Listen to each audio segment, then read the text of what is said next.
Hey guys, can everyone hear me?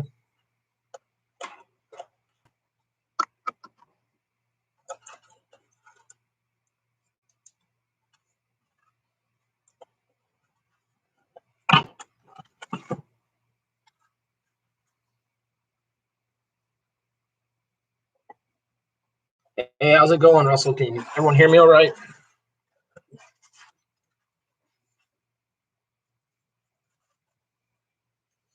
Hey, Oscar. Hey, Juan. Yeah, I got busy, Juan. I got sidetracked and I didn't get to log on until I just seen your message a second ago. Hey, how's it going, Nina?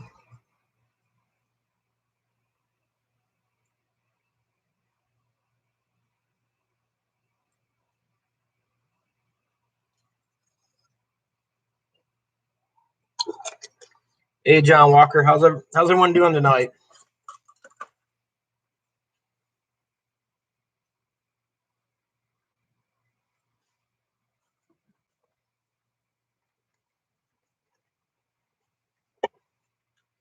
Is everyone having a good night? Good.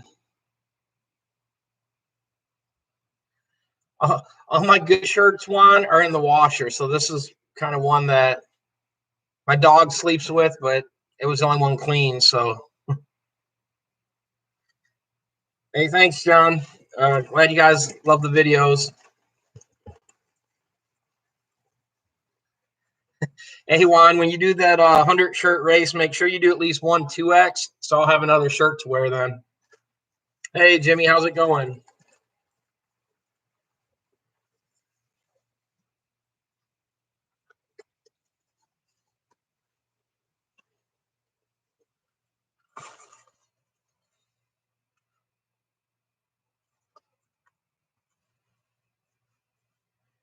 I'm doing pretty good. Been busy all day. Filled a bunch of orders and all that, and dropped a bunch of stuff off for everybody, so can't complain. Hey, Matt Kinder, how's the power going where you're at, Matt? Is the power back on? Everything working good there?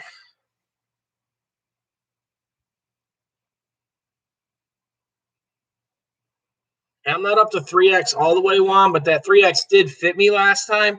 It was just so I had a little more fluff in me, so I can wear either one.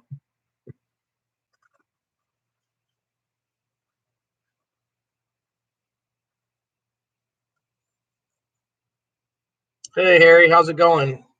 Great talking to you yesterday, Harry.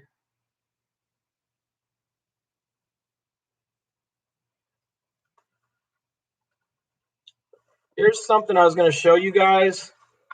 Um, like I said, this isn't on my printer. This isn't on my equipment. That's really good, Matt. I'm glad that you're doing good. This is on someone I had send me some samples. This is one of the things, and I've got some videos coming out on it. Remember, I was saying comparing super color versus direct to film. And of course, a lot of people's been posting videos on the negatives of direct to film.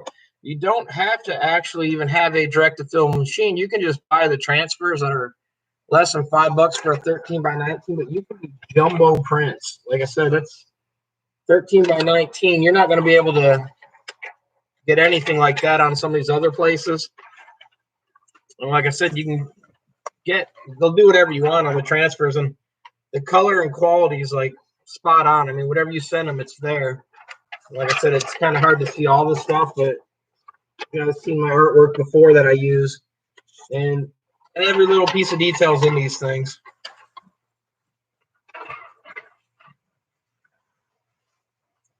I've got a bundle of them here of just the different ones. So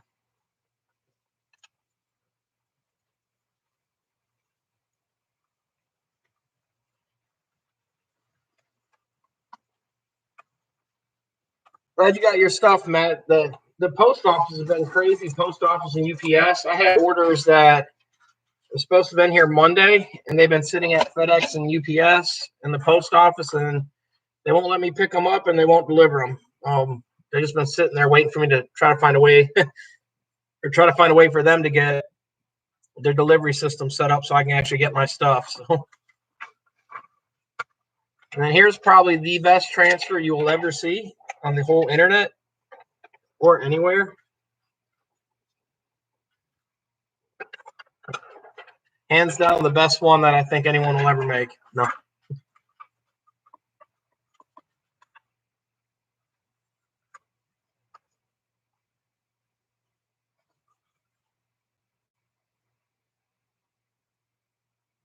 So your package got wet. Good thing it was.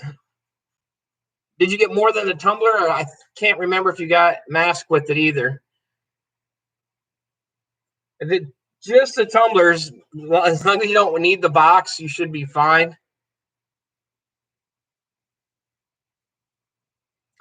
What are you having problems with, John, on the print placement?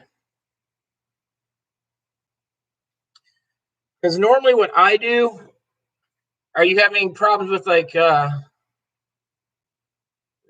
having problems with the print placement. What I can't flip it onto my screen or anything to show you. Normally I use Photoshop.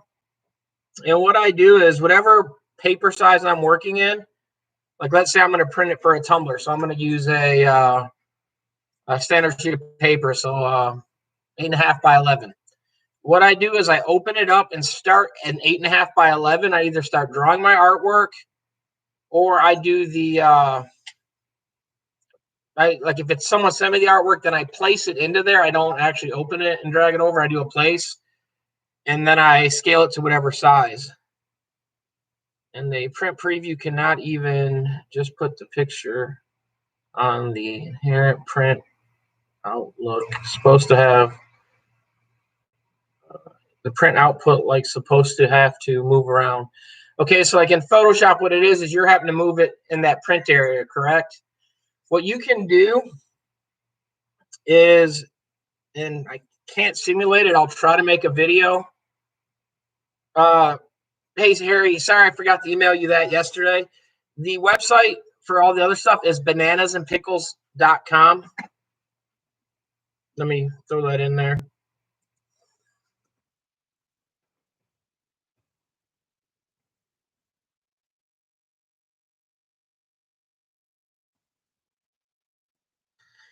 It looks fine on the drawing, but when I put it on the print preview, it messes up and you're using Inkscape. That I don't use, so I can't fix the Inkscape. Well, let me look at, there's another one besides Inkscape that's actually free. And I've sent it in a video and stuff like that before.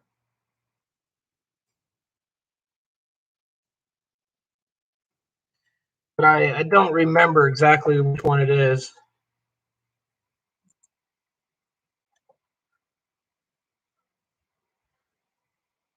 GIMP, I think, let me check Open GIMP real quick. GIMP's one of them.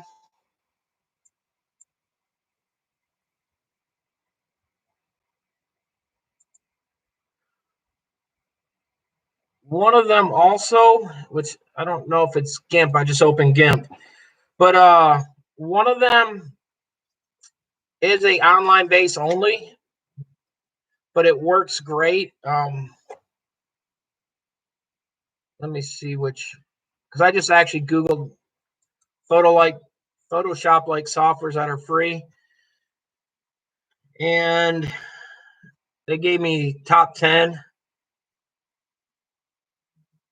Works on Apple. Let me see this one, web version only.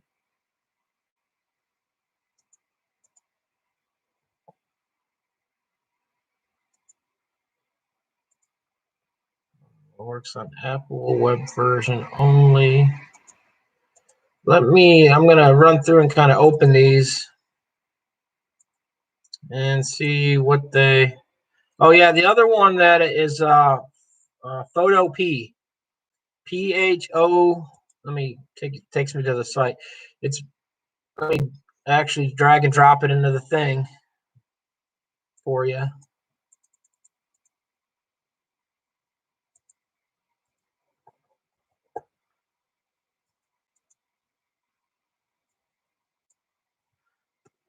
There's one right there. That's a free online. It works online. There are other ones like GIMP too. You can use GIMP. You can download.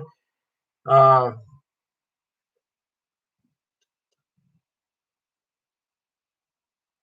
yeah, like Matt said, some people have problems with GIMP and all that. What's up, Rye? How's it going? Don't forget to send me that info, Rye, when you get a chance. It took me a month to learn how to use Escape. The other one's called him. The other one is called GIMP. I've never used. Um, yeah, John, like this other one, they there's a few that are free. This other one is it's kind of like Photoshop, literally the Photo P. Uh, it works online only. It's a free program, but literally you can create and start. Like all you do is open up the.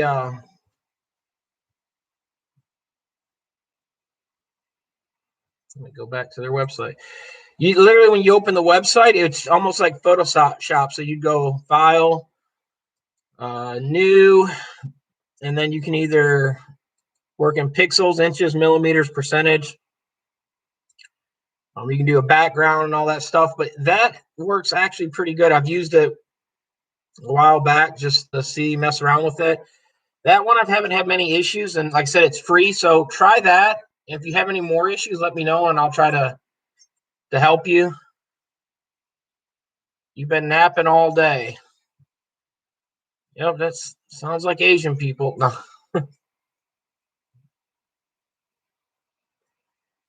Yeah, John. Once you get that the print system set up, like I said, then it will, because all you do is print directly to it, and it prints out perfect. And like I said, I mean, I don't know if I got any sitting here at this table or not. I did all the other transfers. Everything I use in that videos that I do my videos in are with the ET 15,000.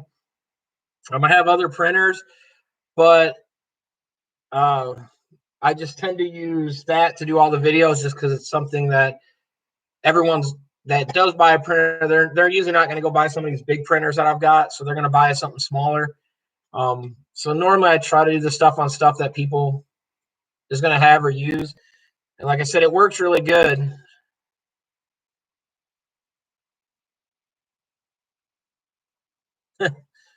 Rise already starting stuff with Juan. He didn't see that video that I sent you, Juan, did he? The ride throwing javelin in the Olympics.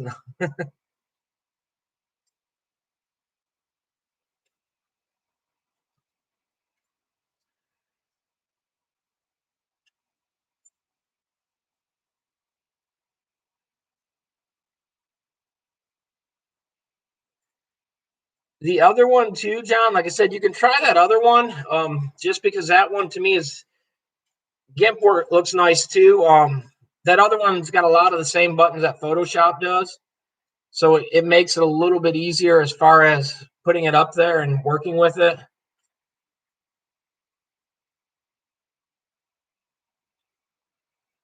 He's the angry elf.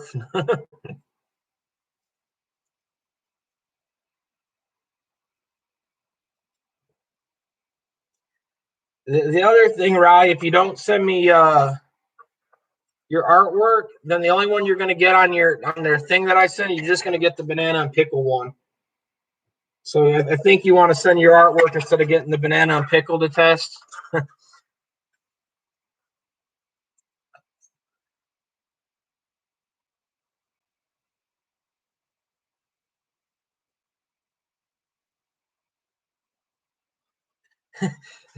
The only thing, Rye, how are you going to send him milk? If they can't get mail down there, how's he going to get milk in the mail? Because milk goes bad. I don't know if you know that. Unless you're going to send him powder milk. But then if their water lines are broke, how's he going to mix the water with the milk? Unless he goes get snow and then puts the powdered milk in the snow and heats it up on the hood of his vehicle, maybe. Or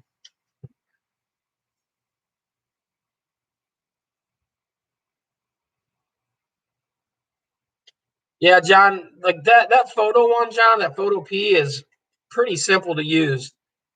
Oh, condensed milk. Never. You got me on that one, or I didn't think of that. Knowing Rye, though, he would send you sweetened condensed milk, Juan, to try to kill you. And he would say, it's diabetic sweetened condensed milk, sugar-free.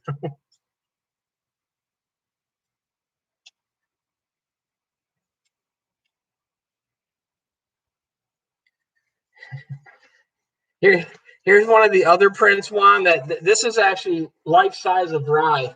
This photo is. So literally, you can put a life size Rye print on a shirt if you wanted to. They can print that big on them direct to film. So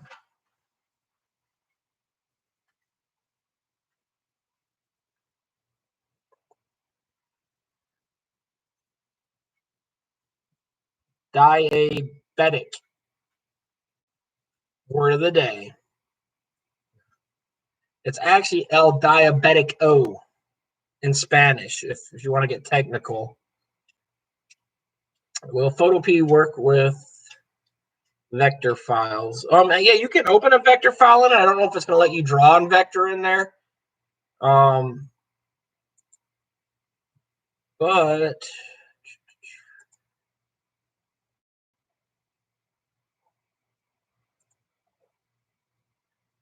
Photoshop XD. No, it's actually only for the photos. Like, so you could import it,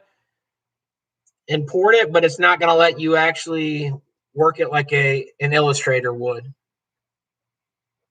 You'd have to use another program on that. How do they hold up in the washer?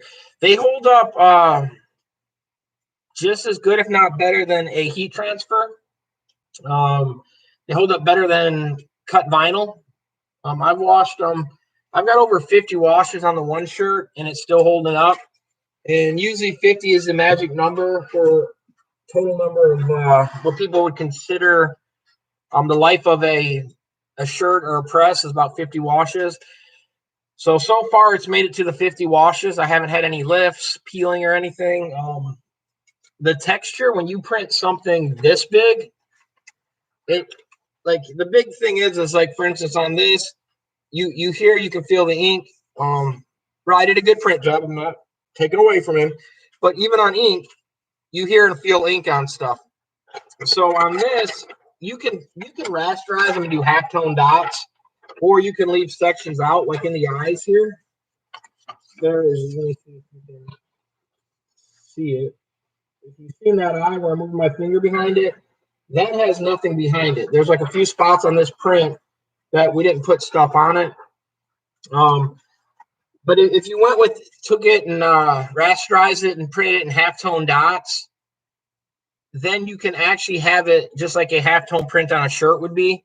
So then it's going to even feel softer, I guess you'd say. The print by itself feels soft, but when you put something 13 by 19, even on a screen printed area that big, was going to go live, but Waldo takes everyone's airspace. How am I going to take everyone's airspace, Rye? Me and Mom were joking. You go Wednesday, Thursday, Friday. So I just filled in one day. So, and then if I didn't, Juan would have beat me to it anyways. Juan texted me earlier and woke me up also to remind me. And if I didn't go live, he was going to go live. So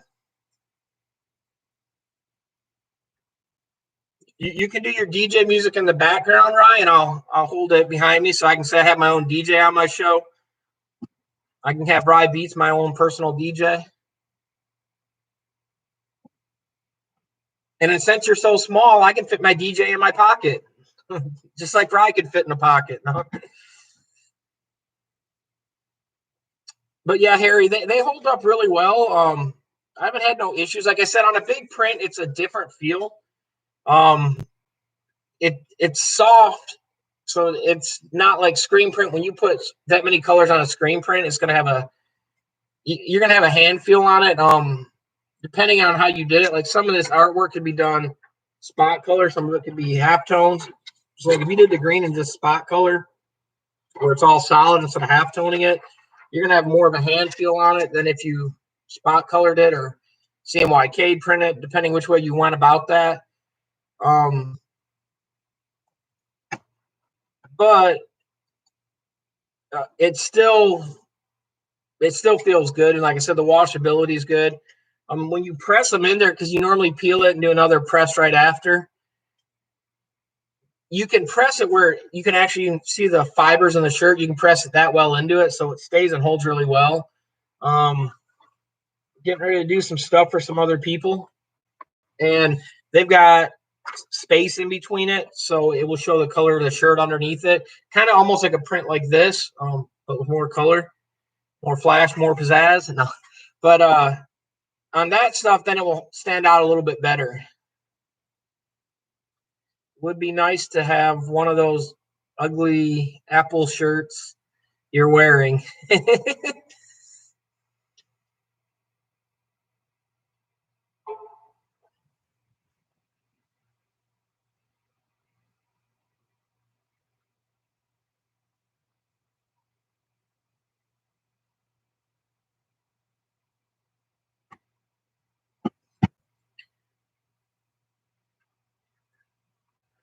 I need some images printed. Yeah, these ones, like I said, I'm not. This isn't on my machine. These are on some of the people that do them online. I reach out to some people and just ask for some samples to do some stuff on. My machine's not here yet. It's in customs right now, waiting to clear customs before it will be here. They're hoping to clear it maybe this week coming, but we still got snow here and all that, so I'm not sure right away, Noonie, if I'm going to actually be selling them. I'm just more or less doing it to me. Um, but there are good places out there. Like I said, there's places like that gave me some of these samples that they sell them. Hey, Jesse Gibson, what's up? They sell them for like $5 for a 13 by 19. So technically, instead of doing one big print like that, you could gang a bunch of prints. Like these are decent size. I mean, you can see I have the ruler in here, but there's a lot of dead space, and this is only the width of it. I could fit probably I could probably fit about 8 to 10 of these on one sheet. Um, so you could get a bunch of stuff on there depending on how you. Because they let you gang the sheets too. That's the nice thing too. Devil Six. Siwan, I thought Rye had enough like Asian background where he could eat some little spicy food, like even like the green sauce on the table and all that. But apparently Rye is a little weak. He couldn't handle the number 6 one. He said the number 6 was kind of a little too hot for him. But everything's little to Rye, so no. But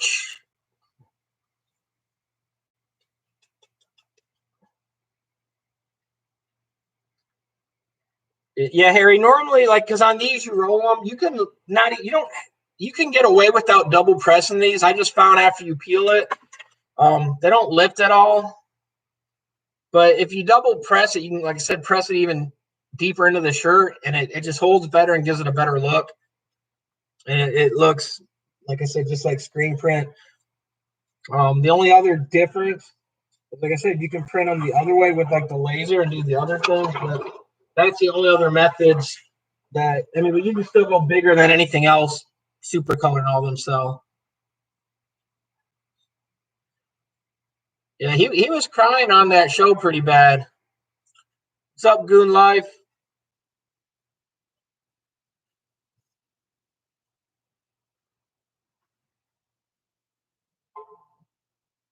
Oh boy. Dun dun dun. Here comes the artist himself sending.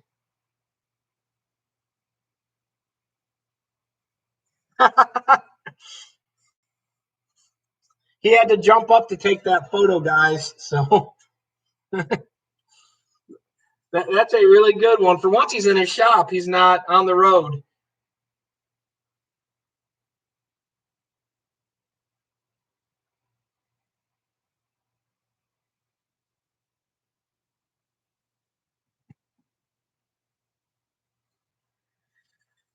Hey guys, if you're new here, some people you might want to check out, like check out Rye Beats, check out Liberty Graphics, check out Goon Life, check out Antonio, the Ink Buildup. He's down in Mexico. Check out some of these other guys if you looking to just want to watch videos and see what everyone's doing. Everyone on there posts good stuff. Rye does. If you want to see new equipment, Rye is always shelling out money buying stuff just to do one job. Like he bought a double arm press. I had 16 of them too, Rye. If you would have told me something, I have them sitting in the shop over there. I had 16 of them, the double arms, for my press actually. One of them, anyways, that is an Anatol. But Rye does a lot of stuff like what he buys a lot of action engineering products or just any new product because he's always wanting to do something different, a lot of one-off, two things that he's just got to get done for jobs. And so he buys a lot of this newer stuff that you can actually see what it looks like and gives good reviews and honest review on it. Like he had issues with the arms on the cam locks on the press. And so he ended up buying the other one that actually fixed his issues. So, and then Juan does videos in English and in Spanish. So for all you Spanish speaking people, or you can use Google Translate and use the translation at the bottom. So if you like to read, you can read and watch his videos in Spanish, I guess you'd say, and then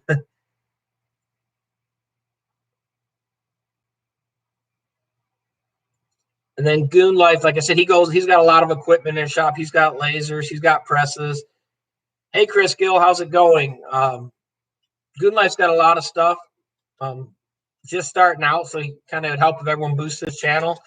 And then Antonio, a lot of people on here know Antonio, the Ink Buildup. He's down in Mexico doing everything, third world country style printing, and he's making pretty amazing products for what he's got to work with. And like he's using washing screens with gasoline and all that stuff. And he's doing it way old school method, but he's still making it and getting it to go by and doing good. So check these people out. Like I said, if you're not subscribed, I'm subscribed to them guys because it always helps when people subscribe. Give their video a thumbs up. If they've got affiliate links, like to Amazon or anything, you're looking at product, click it and buy stuff because it always helps people. Juan did that even today. Helped me out a bunch. Pennies make dollars, guys, so it can help everyone out, and it doesn't cost anything extra. What's for dinner, Jimmy? You can't say it's dinner and not tell everyone what you're having for dinner or offer us some.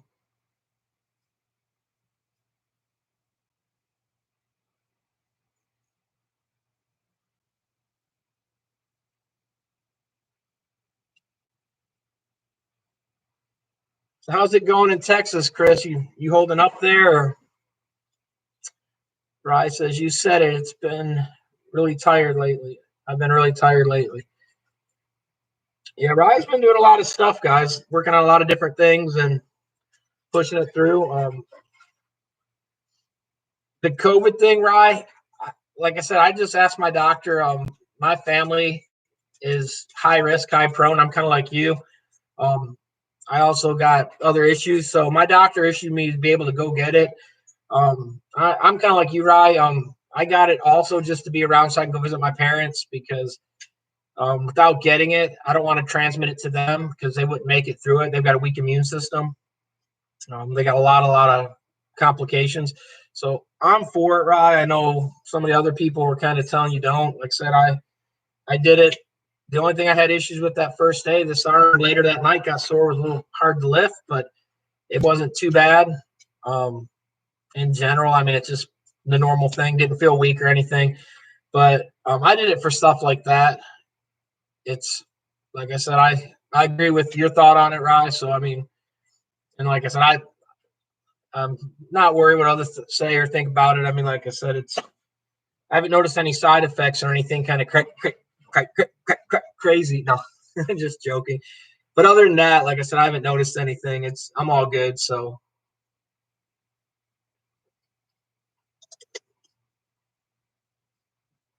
Yeah, right. That's what I kind of think. Like, I don't know if Goon Life really, I think he's just a janitor there because that shop is one of the cleanest shops in the world. Unlike mine, which As Goon Life knows, people say my shops are always messy. I've got leaves on my mill. That's just a camel mill. That's my new mill that I've got a contract. We sell them and all that. They're called the camel mills. But like I said, it's kind of yeah, his shop's super clean. I give him a lot of credit. He's got that shop looking nice. I love the garage door, how he's got it all tagged up. So it's pretty nice. So you doing okay, Greg? Or you've got power on, I'm assuming, or are you working from your phone right now and you got water on yet?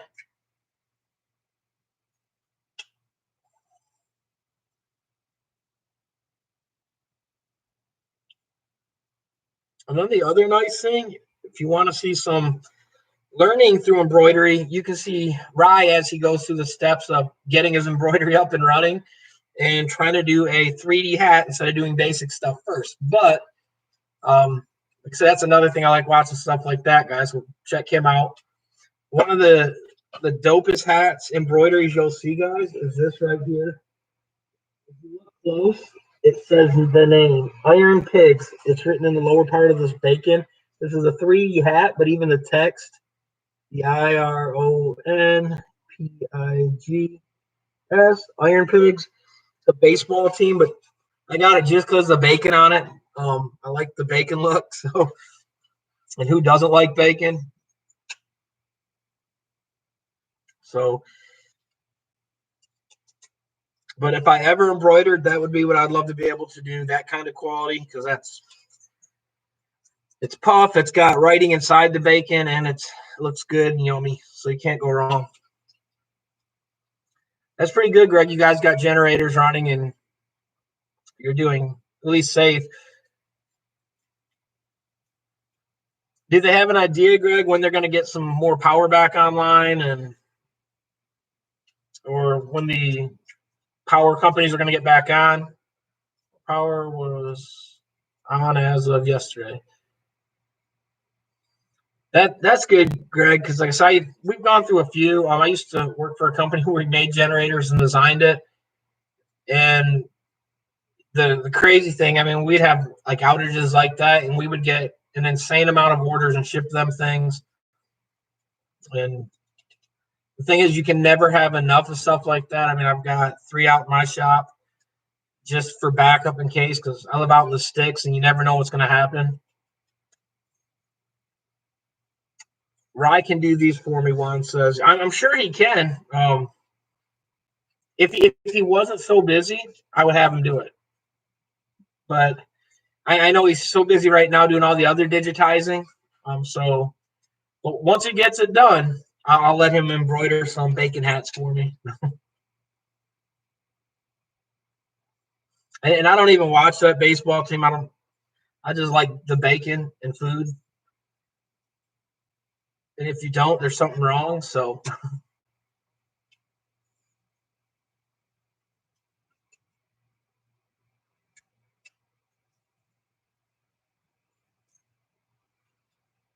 Chris Gill, last piece of equipment I had left to purchase for my shop is an embroidery machine. Got a good feeling this year. This is the year. Just upgrading to a fiber from a CO2. And then Juan says, I didn't. I spent that 50 on all that stuff today.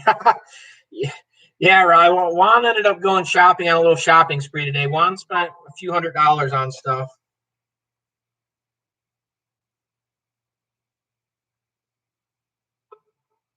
Just so you guys know, China is off their New Year. So if anyone buys from China, um, they are done with their Chinese New Year. So you can start literally. I just got the message from one of my China vendors that says, hello, how are you today? We just resumed work from the holidays.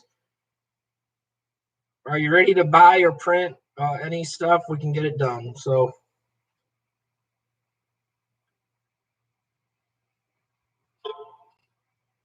and then here's another one, guys. This is like, hey, we were talking about embroidery machines, and I'm gonna have to open that video. This is 2021, 400 sets in stock for fast shipping, 3-year quality warranty. These things are like only like $3,000, guys. This it's not gonna get their name, but yeah, it's like $3,000 for one of their embroidery machines. Never used it, can't really say much, but they've blown up my phone for the last year and a half about their stuff. So what are you planning to do with the fiber laser, Greg? I've got a fiber, and I know I still use my CO2 just because fiber, like for instance on glass, it goes through glass. It doesn't touch glass because it's on a different wavelength. So I've kind of noticed we still, like for marking and deep engraving, like for on metal or anything, like if you're doing gun slides, stuff like that, fibers are great. They've got the Galvago system where you've got a mirror and you're bouncing the light. You can actually have CO2s like that, but they're not using a gantry system. They're super fast, super great, but there's a lot of downsides with them. Like they only work on certain materials. So I didn't know what your plans with it are, but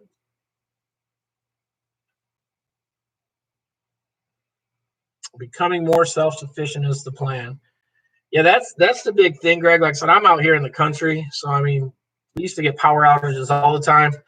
Where I'm at, we'd be power like in the summer. Last summer, we had 4 outages, and we were down for 3 days each time, 3 to 4 days.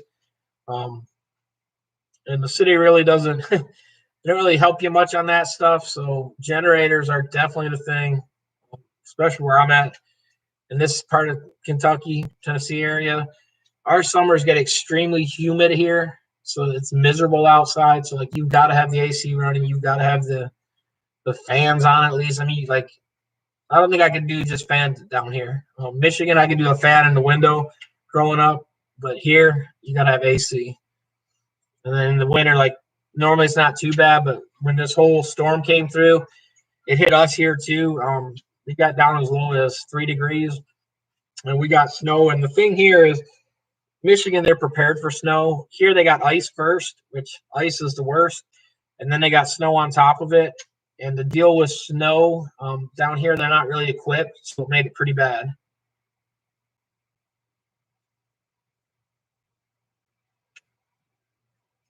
Am I related to Stephen Hawkins? Which I was. I I know quite a bit. Thank you so much. Worked at a lot of places and studied a lot. Spent close to 18 years in college. No funny jokes. I'm not a doctor. That's what they call doctors. 18 years, but I not 18. No, I spent actually almost 8 years in college, full time, and then a few on and off, and I still go back. But I just big on studying, learning knowledge. Knowledge is the key to a lot of things. The main purpose of getting the fiber engravers to work on getting my FFL and getting my packet from the ATF. Yeah, the thing with that, Greg, used to do that. It takes 6 months to a year, depending which one you're going for.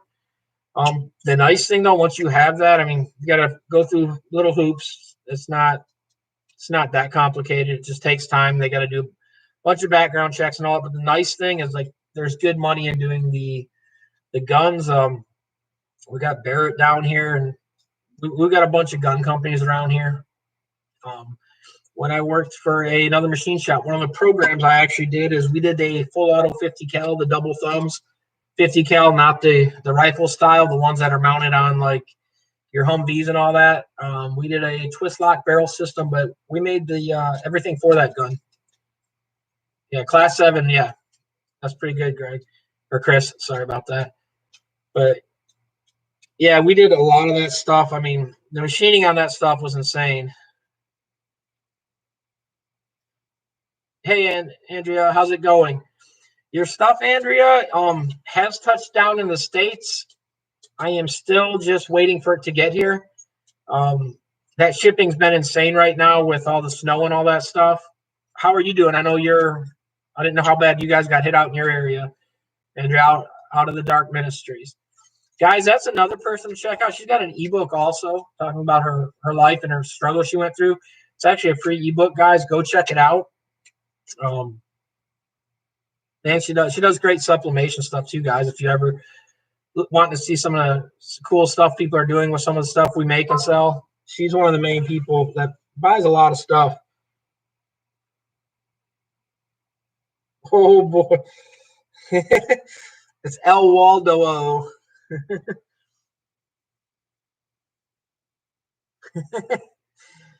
Which one did that one? Oh, it was Juan that did that one. Juan beat you, Rye, on the drawing on me. I think he got you beat too, though. He got it all nice, kind of clean shaven. And Greg Simpson, you have the right idea. I believe a lot is education. I was four degrees myself. Yeah, that's the big thing, Greg. I've wasted some money on education. Like I went to the Art Institute in Nashville for audio engineering.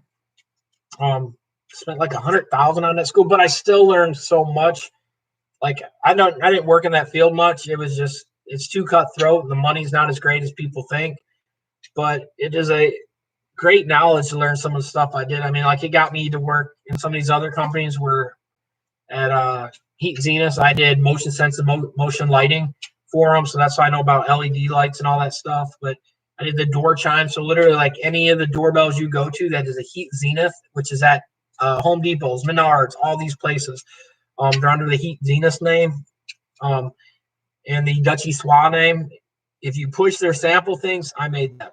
I did all that stuff for them. Well, that's really good, Andrea. I'm glad everyone's doing good there. There goes Juan starting stuff. No.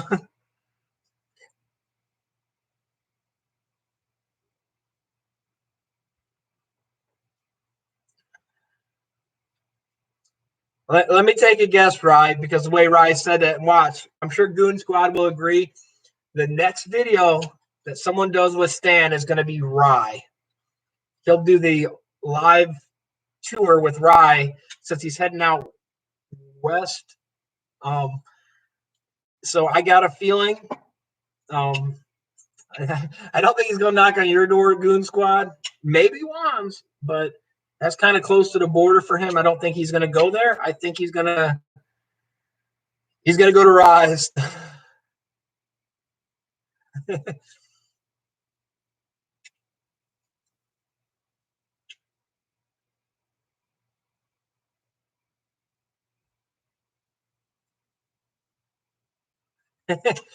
Juan says, "Don't lie. The reason why you know about LEDs is because you danced in a strip club for old dudes. It was blind people I danced for. Let's get that right. It was a setup. If Fry headed west, he might as well get on the boat."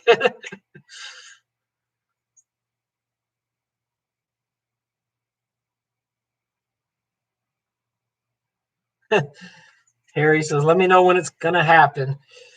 See, Ryan, now I think you got to set that up, Ryan. Look, you got everyone thinking about that, and everyone's telling you don't. And it's amazing what words can do and how far they can spread on stuff like that.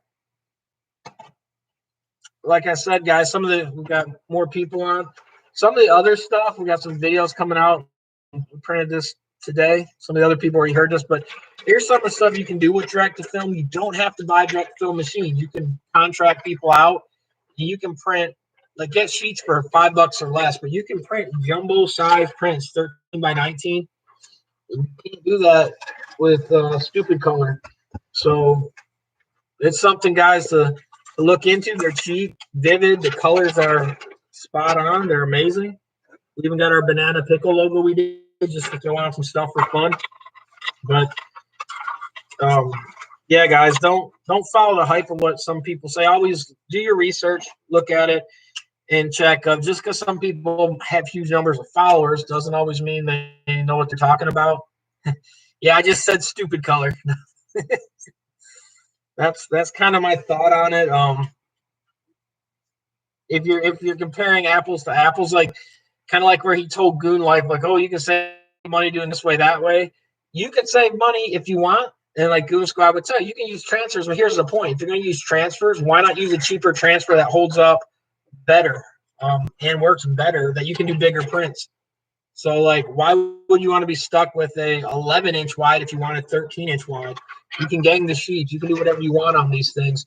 And they're cheaper. So, and you can buy one. You don't have to buy 20. So, hey, like, I'm not telling people don't run businesses with transfers. Go right ahead. There's money you can make off of it, especially when you're starting out. Don't go spend thousands of dollars on equipment. Start with what you can afford, like a heat press or something like that, or subbing it all out is another great thing. But once you have stuff like a heat press, then you slowly can move up and do other things like the transfers and all that stuff. And then, like I said, if you're doing that, you can get these transfers made from places, and you can get kind of whatever you want printed on them. Like I said, you can do. I got all my normal cartoon stuff done on them. 13 by 19 prints. I mean, you couldn't get that done any other method, especially that cheap. So if you're looking for another way to expand and make more money, I mean, not many people can do that for you, especially that cheap. So it's kind of definitely something to look into, guys. Greg says, so what's the deal with the contest between Juan and Stan? Who's stalling? Well, Greg, honestly, it's Stan the man, as he calls himself. But no, like Juan's got all the stuff. Juan's ready. Juan's going to do a video. I don't want to put words in his mouth. I'll let him comment below. But I think he's going to do it this week or two. So Juan will have his out. It's whenever the other person wants to do theirs. But I think really what it is too is like he's going to do a different print too. He's not going to do the same print. And then Minister says, so nice. You can transfer one. You can transfer on colors. Yeah, like these transfers, Andrea, I have a machine. I don't do them right now. These are just ones that people sent me. They're my artwork. But you can do these massive prints, like 13 by 19. You can have them ganged up. They're called a direct-to-film transfer. And a lot of places online, like there's a place in Texas that does a 13 by 19 for $5. So like this is a 13 by 19. I'm a 2X person. It's massive on a shirt. Bigger than I would probably even print on a screen print. They're just, even if I was screen printing it, I would do it maybe on a bigger shirt. Hey, Martin Jones, how's it going? But a print on something like that is just, it's enormous. But I did it just to have them do it so I can have a huge print to say I did it. And to show the samples on it. They've sent me other ones. They did, like I said, my bananas and pickles. So like you can get full color stuff done really cheap. And so like where you do a lot of sublimation, Andrea, and let's say you've got a shirt that, like this is polyester, but let's say you got a shirt that is not poly and someone wanted a print on it, and you can use some of your prints that you can do, like your Nina prints and all that stuff. But these things you can do like stuff like this that you could never do with the Nina print. All these dots are just separate, so they're not on the shirt as a solid piece. They're all separate, so you can do other stuff that you can never do or you can never weed. Like if you had to weed all them little dots around there, it'd be miserable. So prints like this, you can do that. You can do full colors. The other nice thing about prints like these, they feel almost like screen print, and they last just as long, if not longer, than a screen print or transfer shirt. So that's kind of what the nice thing about them. Like I said, I don't know if I'm gonna start advertising when I get my machine up and running. These are some that vendors sent me, so I did a nice review on it. Juan says, I only have been scared at one person, my mom. Yeah, when you hear Juan's story about his mom, was it the shoe or the spoon one? I think it was the shoe, wasn't it? She chased you with. Like Juan had a straight hard knock life. I mean that's rap song, and Rye, you can play that on your next video. Yeah, Andrea. Like I pressed. Let me see if I've got it pulled up here. I pressed a actual. I pressed a red shirt, but yeah, these can print on any color. or press on any color. I pressed a red shirt because this red shirts, anyone that screen prints a lot knows that red shirts with polyester is horrible for dye migration. And so I pressed it on a red one. And this is a photo of a photo, so it's not coming out the best. But yeah, they're spot on. They hold up. They look amazing. And you can press these on any color shirt, any fabric. So you can do even on spandex. And they work great on them. Like I said, I have no issues with them. They're all around good. Asking for a friend. How do you convert a JPEG into a good print file for large prints? What I would do first, G6, is depending how you're wanting to do it and what the size is, higher DPI is always better. Dots per inch. Usually on a screen print, I want 300 DPI to work with. Even when I'm doing something like if I'm doing, like, as you know, with your stickers, when I'm doing transfers or anything, I want 300 DPI on my print. 72 is junk. It's junk in, junk out. There's a few different programs. So if you want it vectorized, you can run it through Adobe Illustrator, and they got a live trace program on there. That's going to take away a lot of the gradients. So something like this flame on here, you're not going to get the gradient. You're going to get spot colors throughout the thing. If you're wanting gradient, though, you can run it in Photoshop, and then just there's a few processes that you can do to clean it up. Anytime you blow a photo up, you are going to lose pixelations on it. It's going to get more pixelated, so you're going to lose pixels, and you're going to lose DPI, and you're going to get more pixels on it. So it's going to kind of look pixelated and not come out the best. But that's what I would do. And then there are some free plugins that people use, like online ones, that will help clean them up and convert them. I haven't really messed with them much. Like even like when we do the vehicle wraps, we're doing as low as, depending what it's for, we're doing as low as 150 DPI just because of file size, but it's compressed and it's ran through that way. But we start with 300 DPI. Is my goal is always to get 300 or better. When I print, though, anything I print, like on my large format printers and all, that's 300. You go above it, like 700, it's overkill, or you're wasting it, wasting time and all that. 300 is the golden number, to me anyways, is 300 DPI. If you got that, you're golden.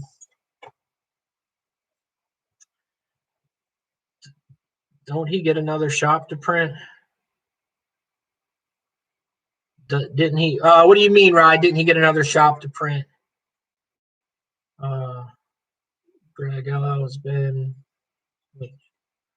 Good Life. Yeah, he's got everyone's shop. Oh yeah, they're talking about Stan. Yeah, he's has everyone's shop do prints for him. He hasn't done work in his shop. I would say probably he did a live the other night from his shop. It was a small press, but most of the stuff he's done, and that was one of the prints. People like Goon Life seen it. Guys, lint roll your shirts before you give them out to people, because that thing had fur or something on it.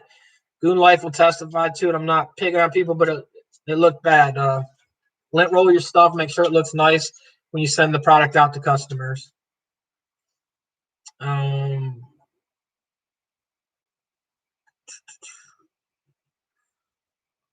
call him the king of prints. Yeah. Burlap shirts. How does dye migration on burlap shirts? How was a dye migration? That wasn't a burlap shirt, Chris. That was a next level tri-blend, I believe it was tri-blend, or it's a 50-50, something like that.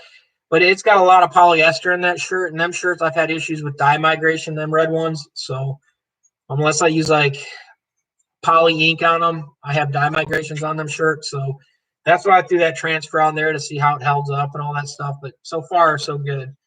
Greg, can you do gradients in Illustrator using a mesh tool? What I do is on the gradients, like I use the drop down menu and actually drag it down, and we'll do my color gradient through there. When I go to print, I rasterize everything. And if it's got a gradient and I'm going to print like this thing right here, I'm going to convert it to halftone of all my stuff.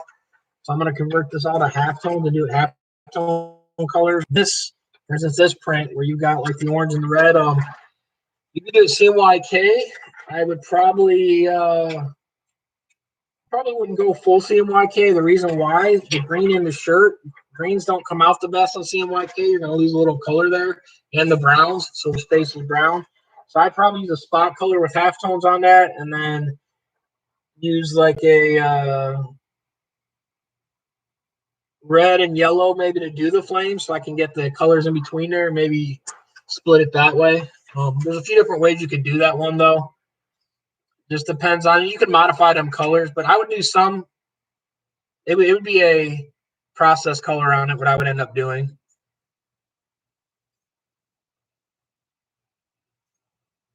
Goon Squad, look at his previous video. He went out to direct to printer shop and sat in front of him and smiled at his face the next day. Yeah, he was crazy, Goon Squad. That was kind of like rough what he did. And the other thing too is like he only kept telling people, don't buy direct to film, and then don't buy the machines. Well, here's the thing, like I was saying too, Goon, is like what you can do, Goon Squad, and you know this too. You don't have to buy the machine to print these. You can buy them online. So if you're gonna buy transfers, if Super Color is $8 and you got to buy 20 minimum, these are $5 and I only need to buy one and it's twice the size. I can, and they let you gang the artwork on these things. So if I'm doing just pressing as a business and I'm not actually printing the stuff myself and I'm just getting the transfers all made, why wouldn't you go with a cheaper product that's just as good as quality that puts more money in your pocket? I don't know. That's my thought. That's my opinion. But Biggie said more money, more problems. I believe that was it. Or was it Mace? Rye, help me out. Goon, maybe. One of you two know them lines on that one. But yeah, I'd rather have the more money and less problems than dealing with $8 for a smaller print. And I have issues transferring them things. I got a video coming out, I'll be posting tomorrow on it. So you guys can make your own decision, though. I've tried them all. I don't get kickback from any of these companies. So the full disclosure, Super Color sent me free samples. This company sent me samples, but I also paid for other ones. So like I paid for the banana pickle stuff and I paid for some other stuff. So I have other companies that are sending me samples, and what I'm doing is having, being honest with y'all right now too, I'm having some stuff done for Rye and Juan, and I'm going to send them and they can check it out themselves. Like I said, I don't know how the quality is going to be. I'm going to keep one or two of the samples myself to see how it transfers too, because these are just different companies sending me that. But I'm sending them their logos and some whatever they want so they can check it out personally. But yeah, that's kind of what I think.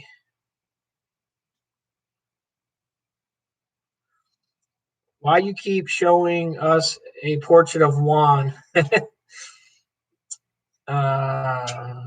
Latest video he did called Goon Life. Yep. Yeah, Goon Life. That was the video. Chris, have a good night. Be safe, man. Great hearing from you, Chris. Let me know when you get your laser. Like I said, we run one also. So if you have any issues or problems, maybe I can help you. I'll try my best. But yeah, they're nice to have. You can do lots of stuff with them, Chris. So I'm glad you're actually doing that. I have more problems when I have less money, so I don't know. that was a song, Juan. I was hoping Ryan had chimed in and gave me if I was right, if it was Biggie or if it was Puff Daddy and Mace. I can't remember.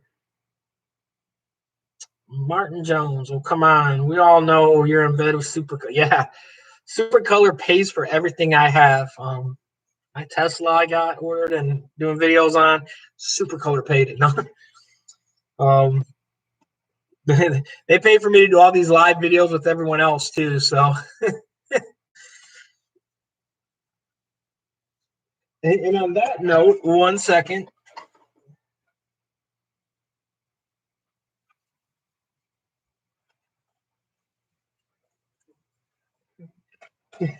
Since you said that, Martin, here you go. For that reason, I'd like today's sponsor of the show that's not sponsoring the show. Bam, there's the samples. Now I'm going to have to go through and edit that out in the live feed, I guess. kind of like, because see, Goon Squad, that's the other thing too. You didn't see that full video where he did that video, and Ryan, this goes for you too. If you check that video out, what you got to do is check that guy's page out. He's got the full video on there. Like Juan called in, it was a live video that day, or Juan messaged in there, and he edited a lot of the stuff out that's not in that video. Full disclosure, so just so you guys know that. But yeah, like I said, I have the super colored transfers. We did some samples with it. They sent hat ones. I'm not gonna waste a hat putting one of them on it. I'm not gonna wear that hat. Maybe Goon will send me one of them camo hats, the Goon Life ones. Then I'll wear that on the video. So I know he said he's getting me a hoodie, so that's asking for a lot. But if Goon Life, you send me a hat, we'll rock a hat because I live in hats. Rye, if you want to send me one of your pup hats, I'll try to wear it depending on what camera I have. So if I've got like this camera right now where the video quality is then I'll wear it. If I'm using the Canon, I might have to not wear it. I don't want people to see your perfect patterns right now that you the new style of embroidery that you've created. So yeah, Matthew Grinder, he probably is. Probably sitting in my woods trying to snipe me or whatever, like where he carries guns and all that. Probably got crosshairs on me and red dots, so better be careful, huh? And honestly, guys, the first hat that any subscriber sent, because I just thought of it when he posted it, the first hat I got, I won it in a contest. It was one of his earliest contests, was Juan at Liberty Graphics. I have a Liberty Graphics hat. It's been a while. The hat is falling apart by now because it is super old. I sent him a photo the last time I had it. I wore it, I think, last year, and then it got too bad where it was a white one because I was like the third winner on that show, so I got the last hat of that show, but I got that one and I wore that for a while. So thanks a lot, Juan. Here's Rise's thing. So let me just tell you what happened today. I went to look at a 1,400 square foot shop, got out of the car and walked towards the shop. The guy came and said, no, the guy came out and said, no, it's okay. It's not available, and closed the door. Wow. So what happened? Did he rent it outright in between when you got there and when you told him you were coming, or did he just not like you and profile you, or what do you think what happened with that one? Greg says more money, more money, more problems. Yeah, that's the song. I just couldn't remember which one it was. I'm sending you guys a package, Rye, Liberty, and Waldo shirt, hoodie, and hat. You guys will receive them this week. Thanks so much, Goon Squad. I'll rock that stuff. I'll put it on. I wear everyone's stuff that sends me things. I'm kind of husky, so I'm a 2X. Sorry about that, people. That it's the upcharge. Trying to lose some weight, but until then, I'm Husky Nation. I rep the Husky Nation stuff. I got a shirt that says that. It's one of the little fun brands I got. So rep the Husky Nation stuff for us chunky kids. Martin Jones says, don't want to rent to a Mexican, huh, Rye? Yeah, he thought Rye was something else. Not being bad, but did you have seen Rye on all the news, all these stuff where the Asian people are being discriminated? It made it on the news today. There was a bunch of stuff. They had Mila, whatever her name is, one of her friends. For some reason, everyone's attacking Asian people. So I'm not attacking Rye. Rye is my friend. You can see the messages. I paid him $20. So, but yeah, I seen that on there too. Yeah, Rye. Good Life's taking care of some people, Rye. So he sent us some promotion stuff out, being nice. He's a good guy. So Liberty Graphics 3X. I know that ain't for you, Rye. That like you could put that on your bed, the 3X. So I'm sure you're wearing or you're talking about me. Yeah, I can wear a 3X, depending what brand it is. Wear 2X also, depending what brand it is. If it's Bella Canvas, nah, they don't fit me. The fashion friendly cuts are not. I'm not fashion friendly built, so they don't really work well. All right, Harry, I'll definitely do that. I'll when I hop off here, I'll email you it. Yeah, that's why Goon Life was in the shop so much, Ryan. That last video, if you watched today, he was in there from like 10 o'clock. I think he said he got there, and he was leaving at 11 because he's making all our stuff. So he's burning the midnight oil. I really think he's sitting up there trying to catch the guy that busts the windows. That's what I think. But he's not going to say that.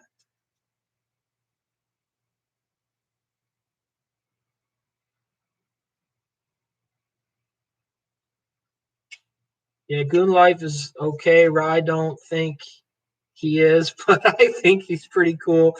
I don't care what Rye says about him. Yeah, Rye discriminates on everybody. Like, really, what that guy doesn't know is Rye bought that building already. Rye's got that money. He's bankrolling China. China calls him for loans, and Rye actually owns that building. He just don't want us to know. I think Rye owns Ryonet. He's keeping it under secrets. He bought it from Ryan a while back, so.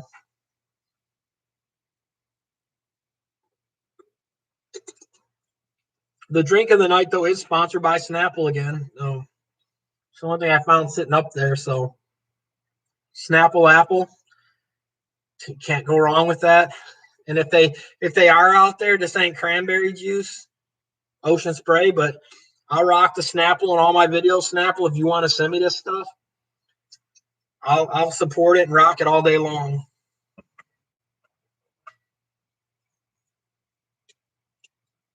See, Rye got quiet when we all said that he owns Ryonet. Like, he knows the truth. He knows where his money comes from.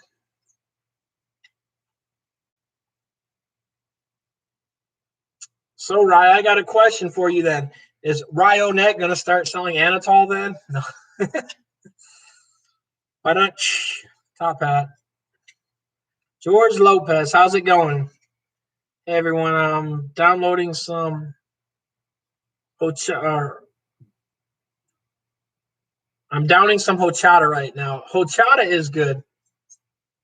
I like horchata. That's probably one of the best Mexican drinks I think there is. I don't know. Jicabis is good too, though. The Jicabis and lemon that Lipton's got out now. The powder is pretty good. The Cas, I think that's how you say it. The Hispanic company, they got their Jicabis. That's decent too. The powder mix. But they also got their horchata mix. That's not too bad. The best horchata is the made from scratch where you do the rice and all that stuff. Now you got me thinking of food and drinks and all that, George.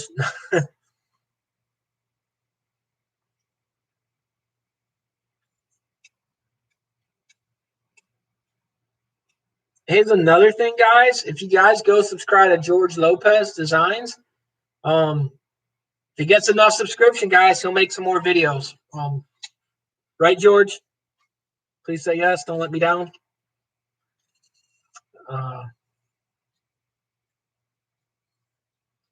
Hey, Denise, how's it going? Denise says, hey, everyone. You guys still got that cold front up there, Denise, or is it warmed up a little bit? Yeah, Taco Bell too, Martin. That sounds good. Food sounds good to me. I mean, this nation's kind of making me more hungry. So,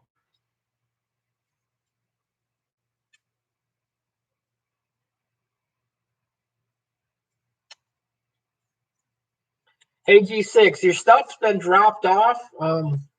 My post office hasn't been shipping stuff because of the snowstorm. I was hoping you would have got it this week.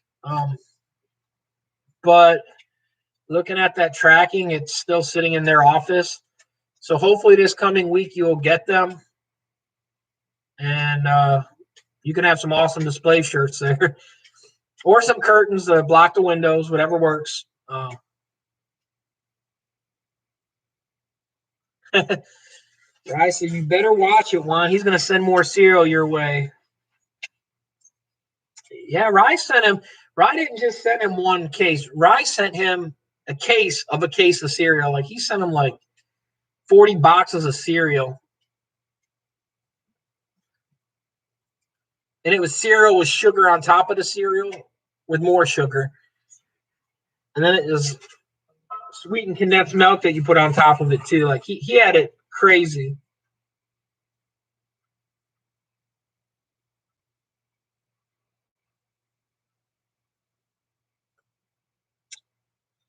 That looks perfect, Juan.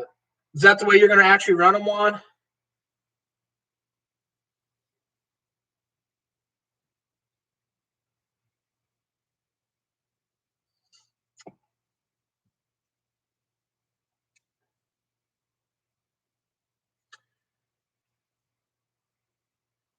Dang, Rye, you're going to kill Juan. Yeah, I think that's what he tried to do.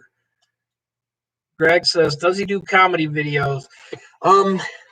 That's his other cousin, the George Lopez. It's not this George Lopez, but I think secretly it is the George Lopez. This is the OG George Lopez, the original one. So,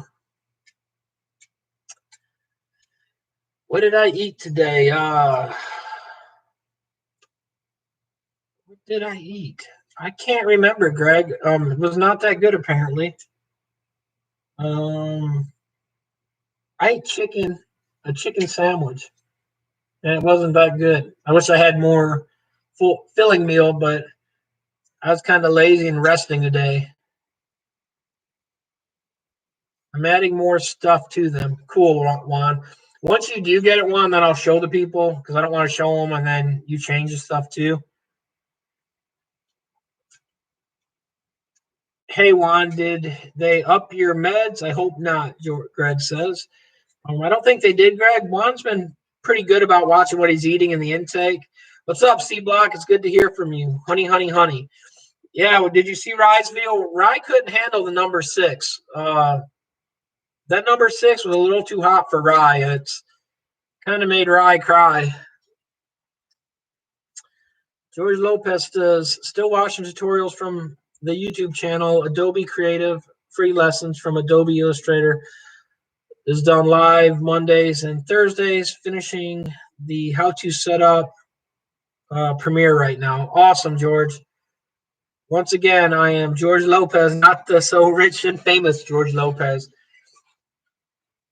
That's all in the eye of the beholder, George. I mean, it's everyone's got their own thing what rich and famous is. So, like out of the little people, Rye is out of the Wizard of Oz. Rye is probably the most famous Munchkin that was on that show.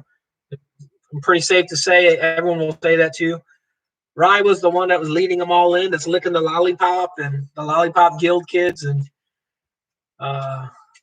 I'm the 800 grams of fruit and veggies.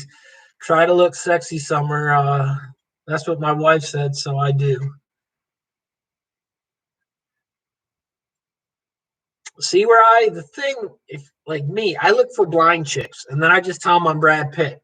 They don't really know the difference. So Matt Grinder says he'll take the Reese's cereal. And then Juan said, I have no talk about medications yet, so that's really good.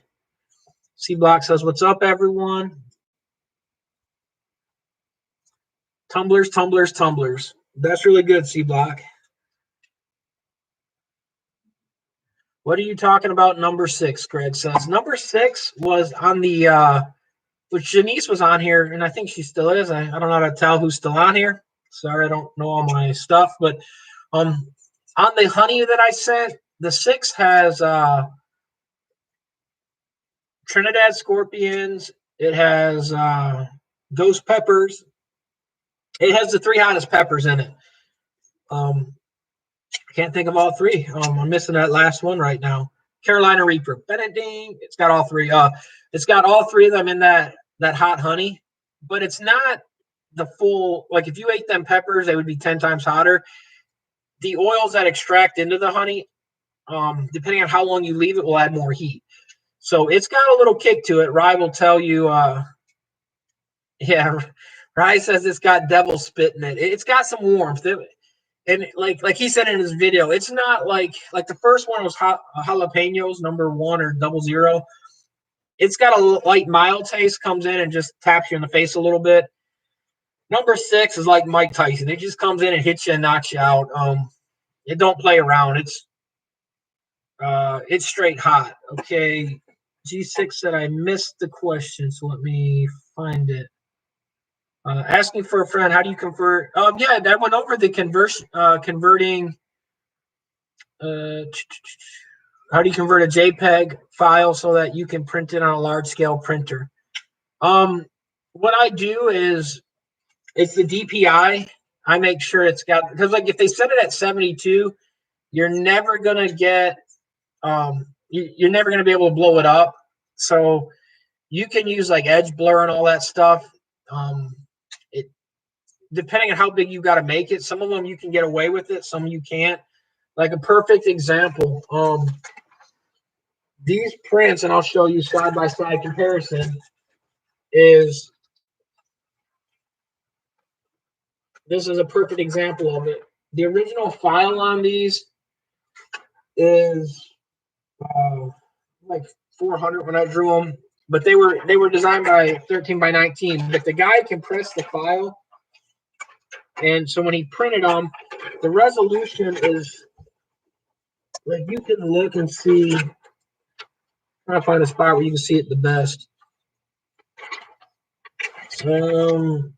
Perfect example, like in the cube.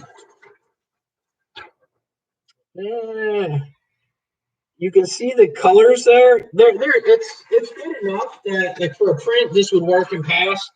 But when you look at this one right here, this is full resolution on it when it's done. It's night and day difference. So that's kind of how I would do it.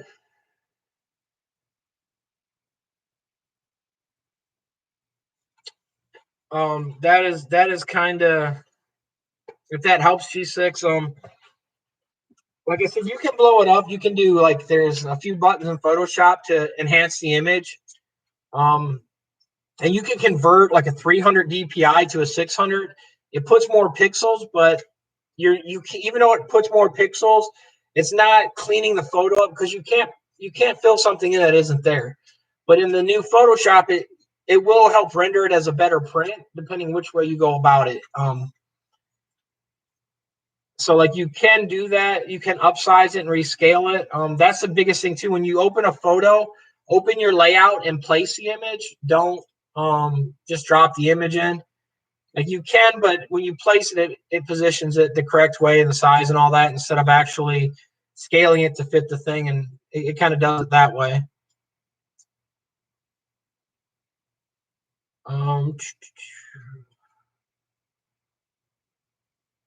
Yeah, Denise said number 6 was really hot also. And it was kind of funny when I was canning or putting them in the little samples. I knew the 6 and the 9 could get mixed up. As long as you look at the side of the jar, though, the 6 always lined up the correct way. And on the top, it read that way. But I was just literally thinking like where I said devil spit, the devil's number 666. So I was like, yeah, then just there, Denise hit it right on it and said Satan 6, right? And so literally I was like, I'm gonna put the hottest one in that one so I know right off the bat which one it is, and it's easy to remember. So that is why I went that way with it.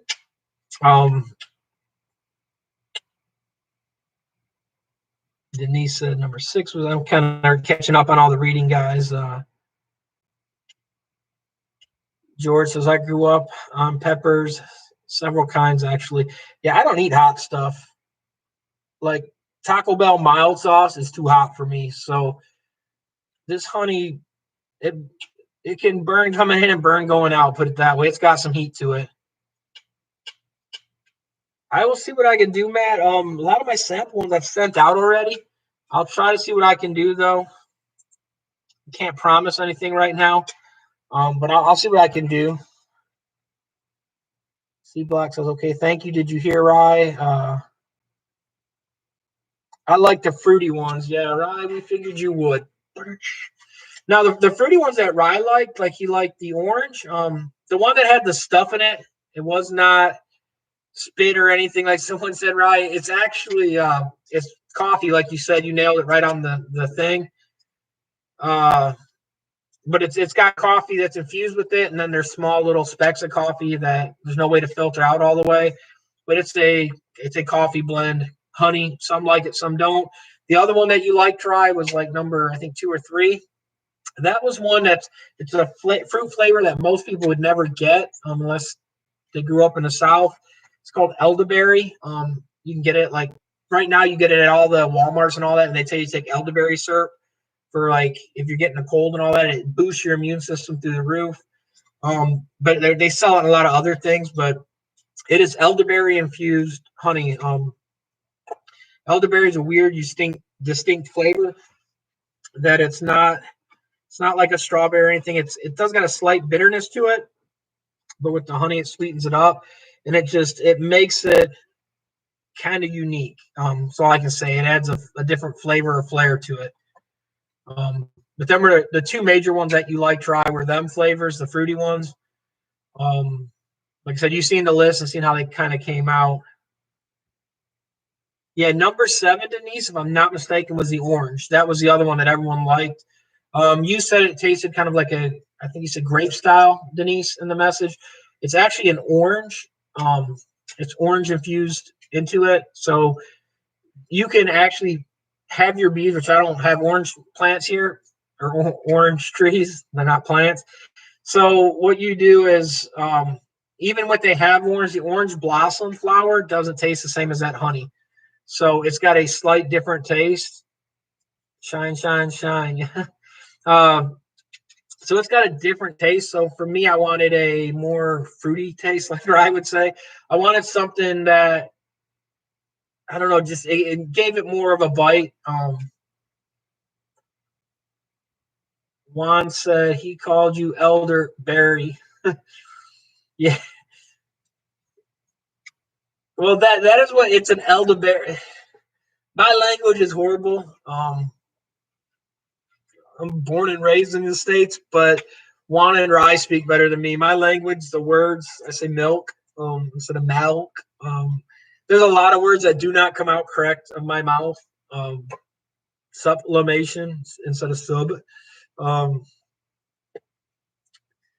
and Denise knows I was born in or lived in Taylor area. They used to call it Taylor, Tucky. So we got our own language up there, and my language is not the best. And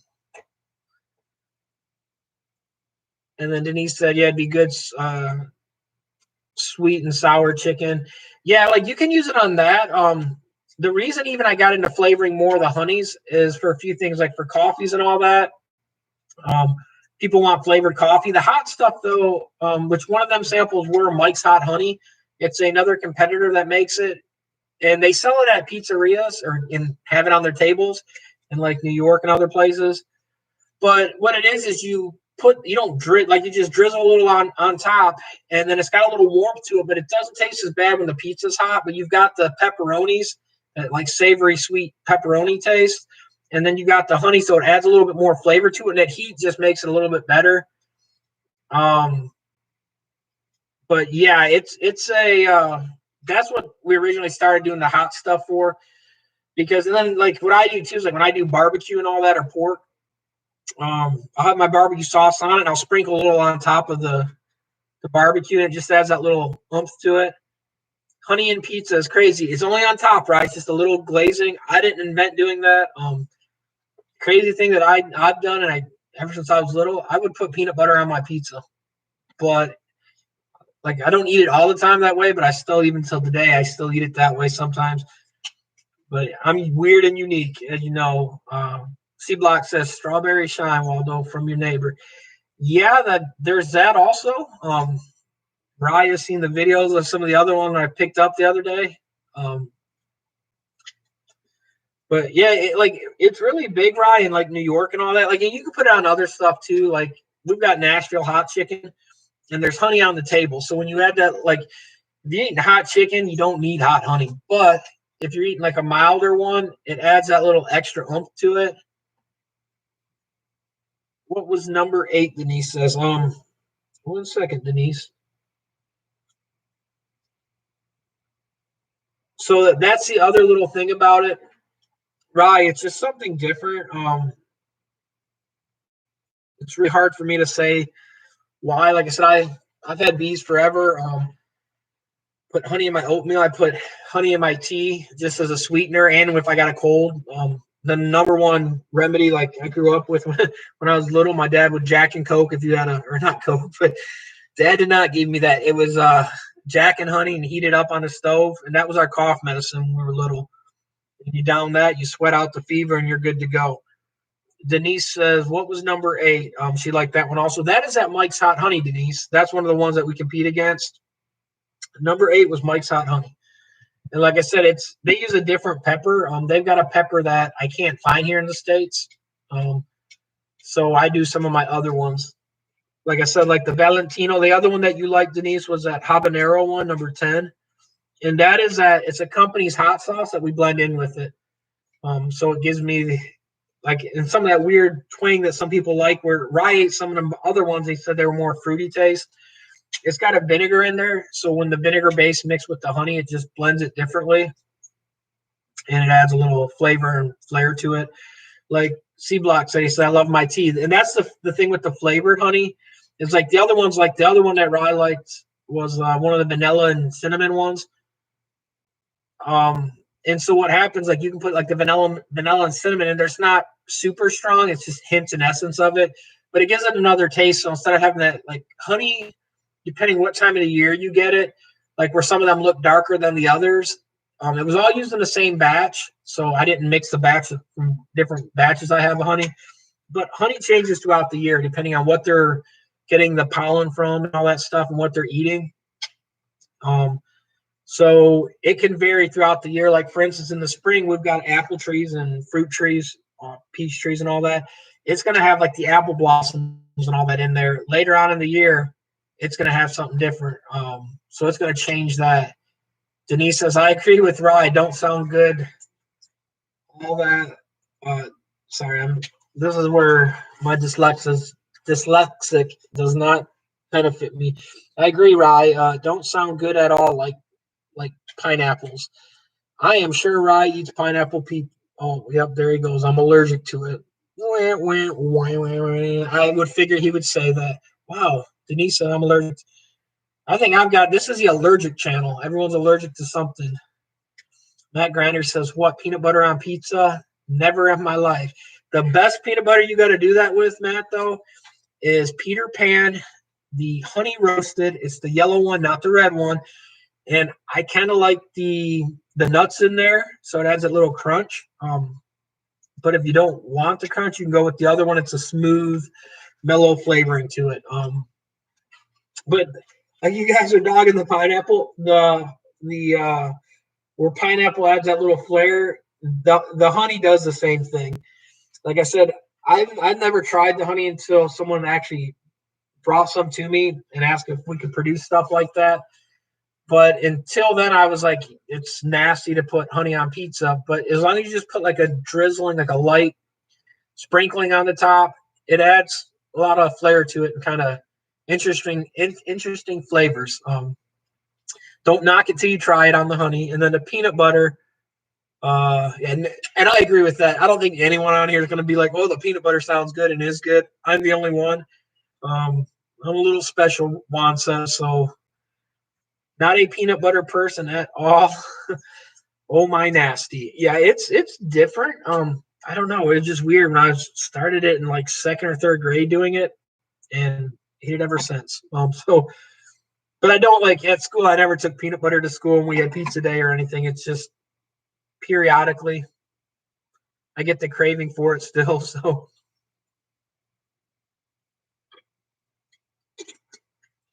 C Block likes pineapple. So C Block, if you love pineapple, you would probably like the honey because it's pineapple on pizza falls into that category. Is it's a no or not?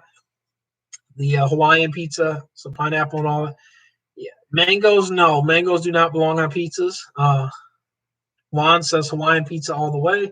So see, like Juan likes spicy stuff, so I'm sure he would say the honey on pizza would be fine. What do you think, Juan? Would the hot honey on pizza just a little bit taste good? Because Juan kept going back for number 6. If you watch that video, his wife shied away for a second. She thought it was a little warm. Juan kept going back as the gunshots got louder.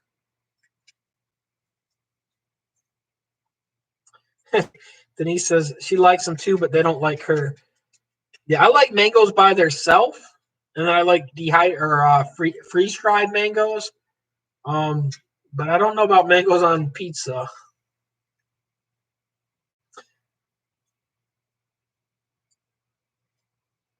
And Matt Grinder says not on pizza. Yeah, like I wouldn't put mangoes on pizza, but I would eat them. I love mangoes. It's just hard getting good mangoes for where we're at here. And then Juan says, yeah, number 6 on the pizza. Juan likes it super hot. The other one that a lot of people thought was decent was like the jalapeno one. It's not too strong. So that one would go good also on the pizza. My favorite was like that number 10 on pizza. I think it's 10 or 12, which was Valentino's extra hot. That one worked good on the pizzas. Hey, Oscar, how's it going? This light is killing my eye. Wow, making it water nonstop. Yeah, no, I want pizza really bad.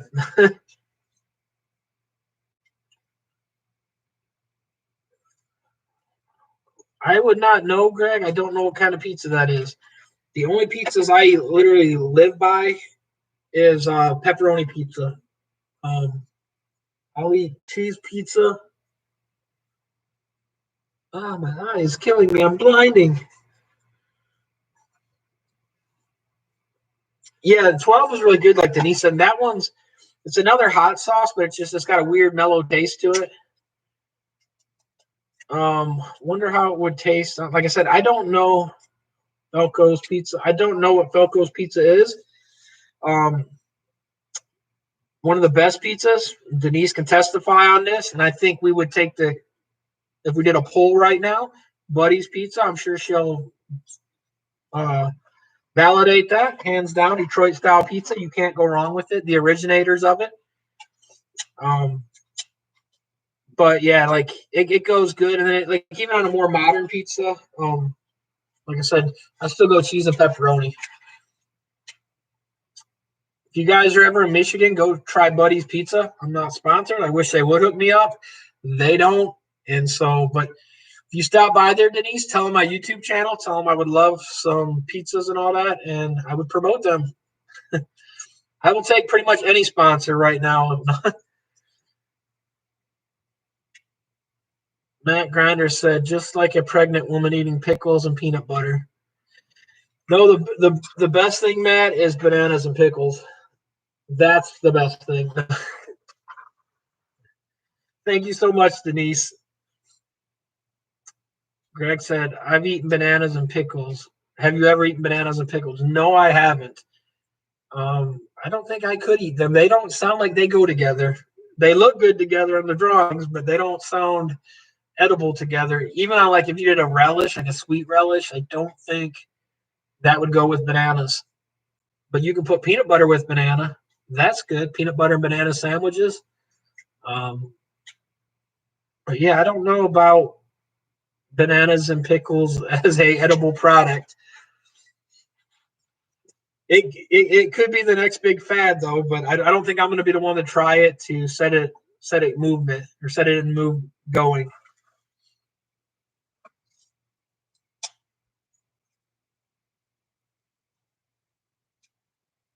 Robert, really? Yeah, I've ate. I like bananas and peanut butter.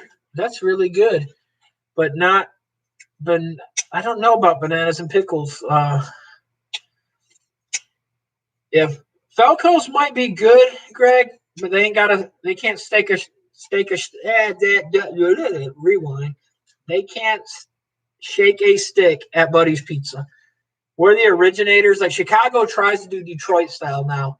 Buddy's Pizza was literally made out of automobile pans, like the bolt pans that they put in, and so they're aged in oil and all that on there.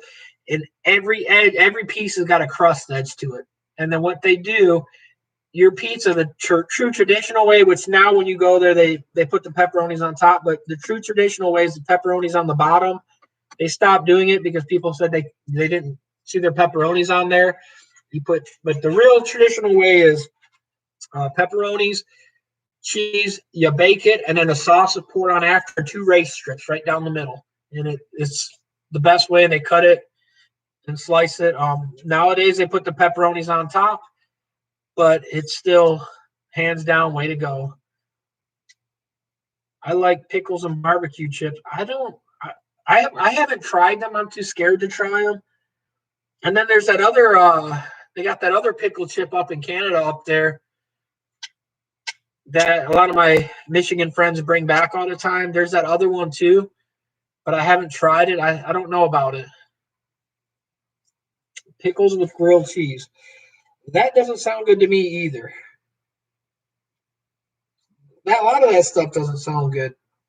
But I don't put pickles on hamburgers. I always take them off. And pickles are made to eat by themselves. They're not made for on hot dogs. They're not made for hamburgers. Everyone loves them on that stuff. Pickles are pickles. They're made to eat plain or by themselves. And then I will, like on a Wendy's, they use sweet pickles. So I will take the pickles off and eat them that way because they're really good. But I don't like pickles on my hamburgers. But my hamburger, I'm a plain person too. I eat pickles. Well, no pickles. I eat the pickles by itself. But I eat meat, cheese, and ketchup. That's all I get on my hamburgers. Hate the onions, hate the mustard, hate everything else. I like mustards, but it's got to be the French's honey mustard. And not the honey Dijon, just the honey mustard. So pickles is my salt. We used to can them a bunch. And then I guess, I don't know, I just got where I didn't like pickles much anymore. Yeah, whoever decides to add pickles on a chicken sandwich was a crackhead. Yeah, I don't think that pickles belong on some of that stuff.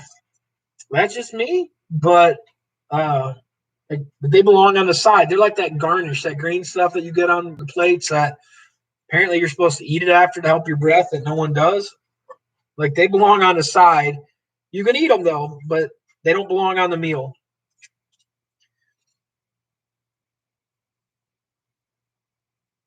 That's like a lot of sandwiches. People put them on sandwiches, and I don't. If you want the crunch, put peanut butter on it then instead. No.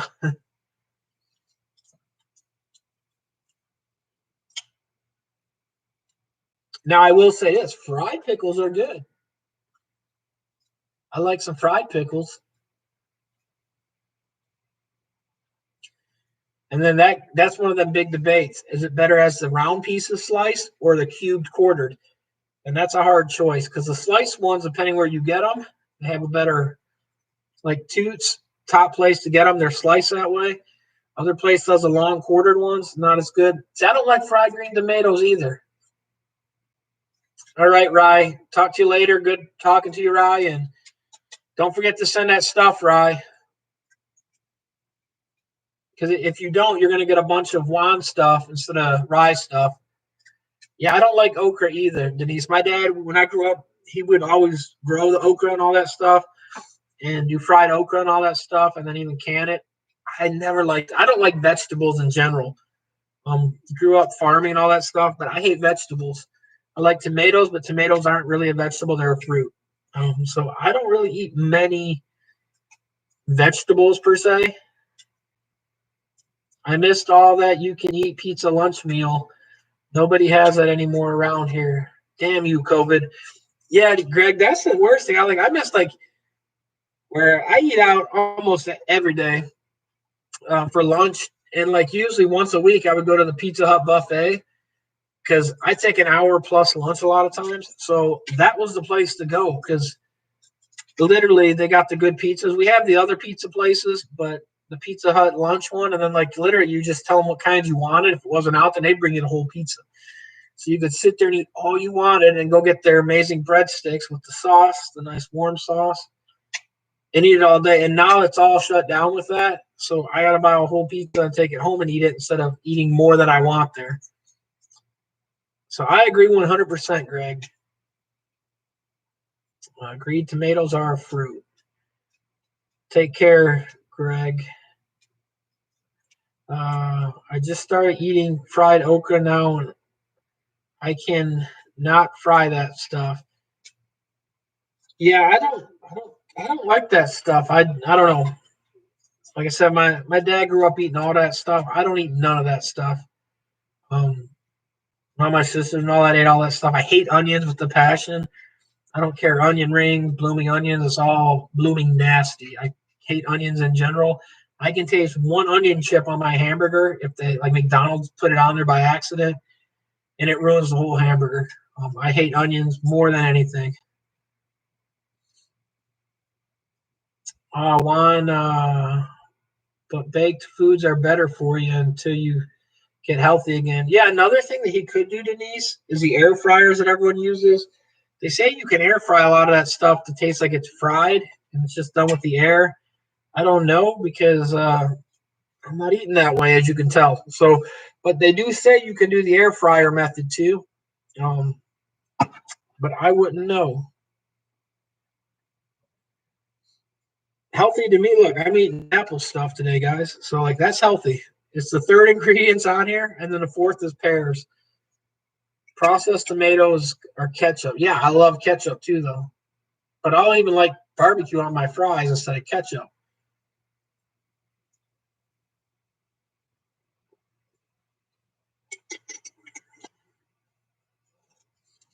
So, do you like how the food tastes, Denise, on the air fryer compared to normal frying? Or can you tell a big difference?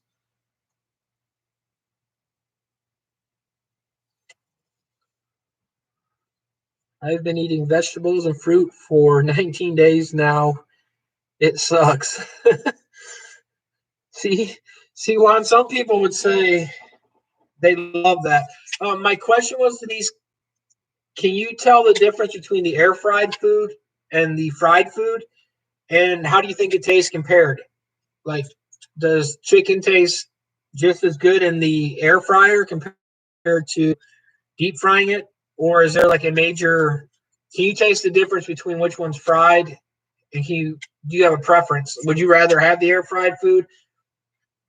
Overlooking the how bad for you, does the air fryer taste better, or is there a preference?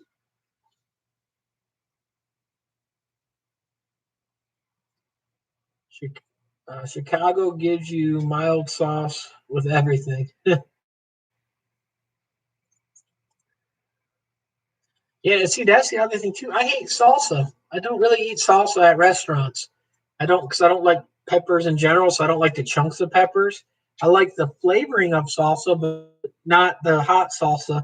So yeah, I don't eat salsa either. It's funny when I eat Mexican, I either get the chef special or his special, which is chicken, cheese, and rice. You can't go wrong with chicken, cheese, and rice. Denise says, yeah, it's less grease in the food, and I love the air fryer better. Not big on greasy food. So, how does French fries taste in the air fryer, Denise? Can you tell a difference in like French fries?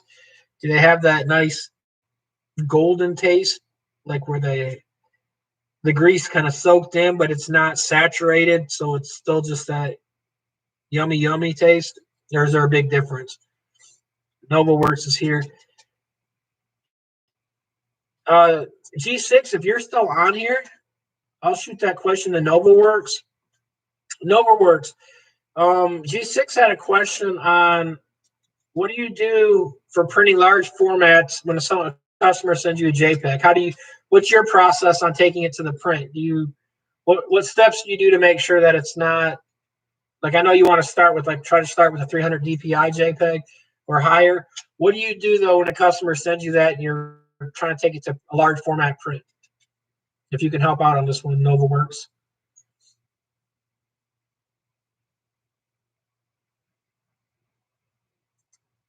Not a Nova Works is not a fan of the air fryer. Good quality convection oven works better for me. Even that though, I like my stuff flavored with fat, I guess.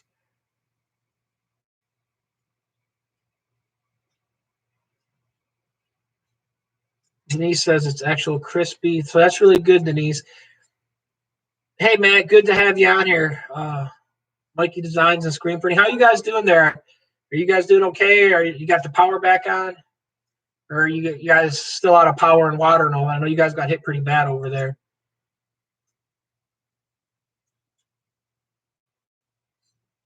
Overwork says I look at the image to size, and if it's at the size, it's not at least yeah, the 72 DPI.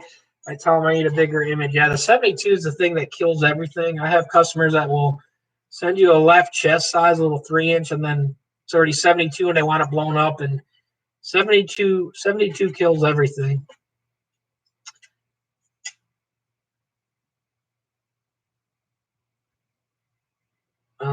We have power, no water, though. Makes it hard to get any work done. Yeah, I can imagine. The only thing you guys can probably do is embroidery in there. And then I don't know how much embroideries you guys got lined up. Now, the other thing, G6, and where Matt's a Photoshop genius also, you can open the image and see what DPI it is when you open it. It'll give you the, when you import it, it will tell you the size and the DPI it is. If it's too small, like a DPI to begin with, then just, you got to tell the customer to redraw it or redo it.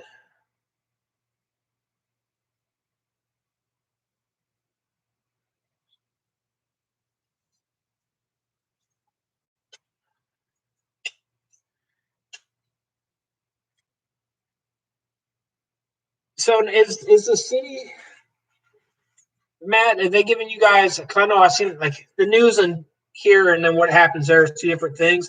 Does the city got like water drives? Because I've seen on the news like where people are pulling up and they're limited them to like 2 cases, but they're giving them water to try to help them, which I know that's not going to help you get your screen printing done. But are they doing somewhat to help you guys out, or are they just kind of not much on the water and telling you guys just hang on and the water will be fixed? Or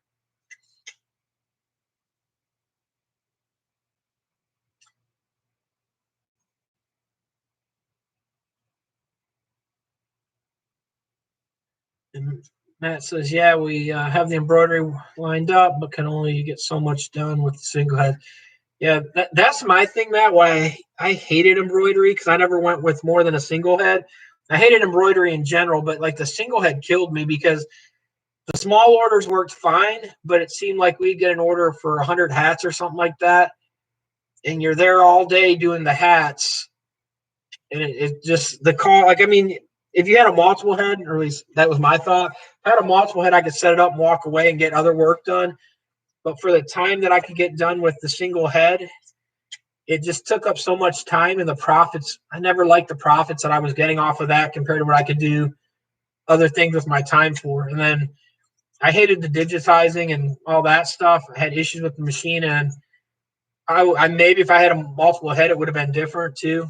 But that was my biggest thing. That was the only machine I do not regret getting rid of. I regret buying it. We are limited what we can buy. They're free water places, but it's inconvenient. I definitely understand that. I believe it was a screenshot. I figured it was not going to work, but I gave it a try to learn something to see how it came out. Yeah, if it's a screenshot, it's going to be pretty hard to get a good thing. The other thing, too, is like Facebook is normally 72 DPI on images on there. So even if someone steals it from Facebook and sends you the image, a lot of times it's never going to be good enough. And NovaWorks says, yeah, that's why I got a 2 head to start with. Yeah, I never really, I don't know. I every time I think I'm going to get another one, just because I have a few things, and then, like for instance, I watched Rise videos and all that, and then I definitely do not regret not getting one, but I do see other stuff like Matt and all them knocking stuff out left and right, and I'm like, I could use one, but I don't know. I don't know if it's will ever be for me again. Kind of, it's one of the only machines I never could perfectly understand all the process of it, and I hated it.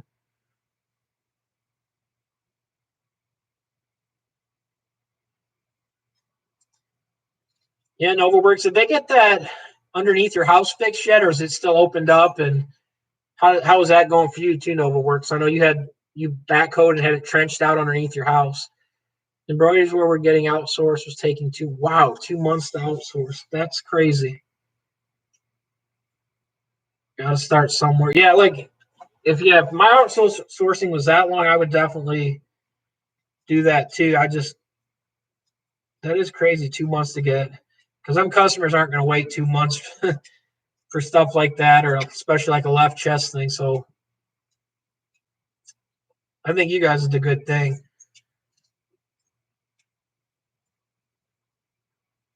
Hey, Matt, when are you going to have your program out?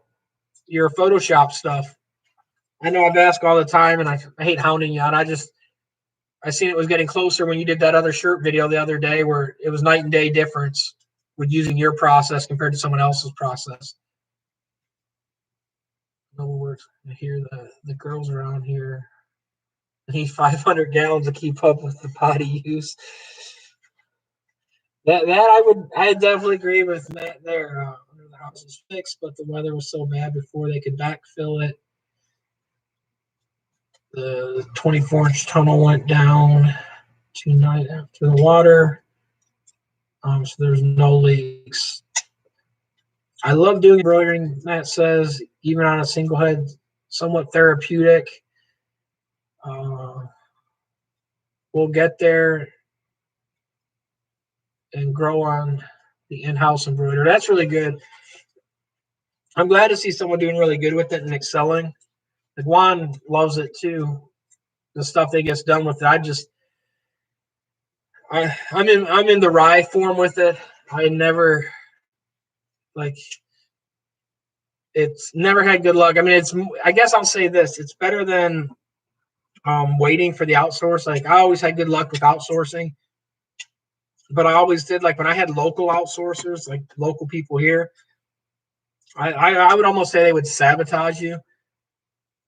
Like literally, like I would have something made, and like it was supposed to be like the lower panel right here, and they would put it like way up here, even above the breathe holes on it. Like they messed up so much stuff, and every time I would call them on it, they'd be like, "Well, it's you bought the hats, you did this wrong." Like they were horrible people. And then like you'd look at the stuff someone would buy from them, and they would be spot on, looked amazing. But like whenever I would outsource stuff to them, they would always make it look junky. And then I had a few of the places call the companies that we would print for because we'd have something made for them. And they literally would call and try to bid the job as I was taking stuff to get embroidered. So I hated it dealing local people, and it was nothing but a headache.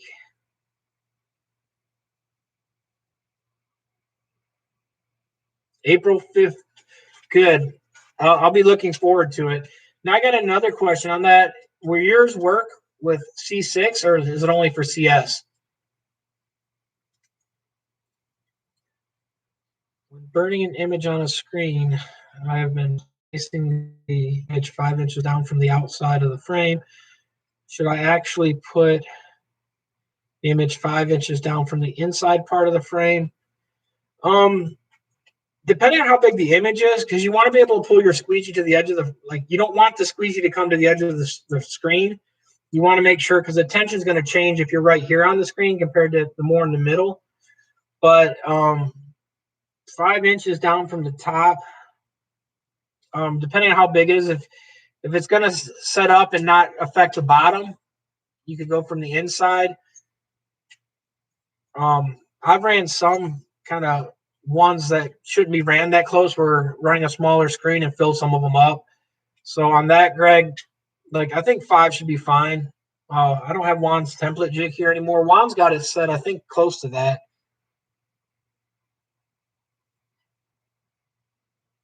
Novawork says I'm not.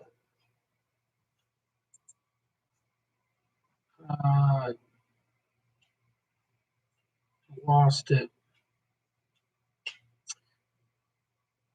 I'm not doing much embroidery this year or the past month. Juan said he's thinking of selling his.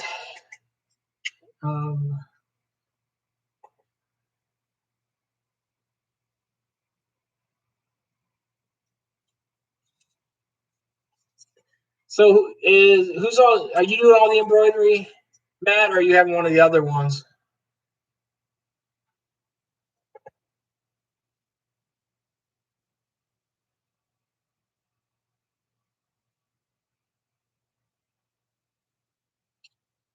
Trying to slowly make it waddle the brushes. These businesses won't grow with that kind of attention or detail or treating their clients that way. Yeah, I mean, like if someone's taking 2 months, that's crazy because I mean, for one, they're not going to get any more people, and the other thing too, if anyone's waiting 2 months, like literally, that's what. Like if I had to wait that long, I mean, I would take it. It's kind of word of mouth, like you know how that goes. So, someone says that next month, I mean, I don't see that company lasting long because when someone else says, "Hey, it took 6 months or 2 months to get something done," that's going to spread, and not as many is going to take it to them. I mean, that's just not something I would like, but I can see it running into stuff like that too. And then you're at the disposal of them. So like if you tell a customer a certain day and that they're running behind and you're stuck trying to answer questions on it, it's for all of them. Basically, it's set as an action. All right, perfect, Matt. Because I looked at one of the newer ones where I don't like spending the money on the monthly subscription, so I'm still rocking the 6. And some of them they wouldn't change up the actions, or they not the actions. They did some other plugins, but they would only work on the CS. They were telling me so. Well, once that happens, Matt, let me know. I definitely want to purchase that. Like I have the one from it's well, I've got a bunch of different SEPs, but I can't think of his name. It's not the simple. Well, it might be simple. It's either Simple Steps or Separation Studios. It's the guy that has been in screen printing forever, the with the beard and the gray head, where he's got his own little program thing. I had all his stuff, but I liked how your stuff looked a lot better, especially in that last video.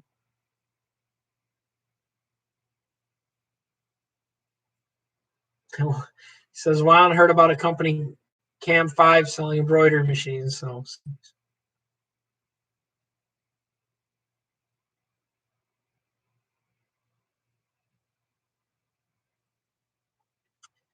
thank you so much, Matt. Because like I said, I'm looking forward to it. I mean, I was really impressed. It was night and day difference on that last separation you did.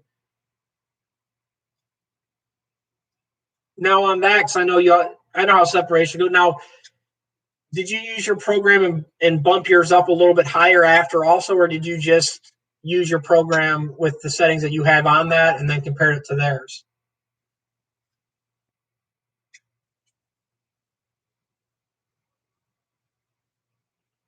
And then with yours, are you just pretty much putting the colors you want in for the similar to, or well, dissimilar than like we're Separation Studios?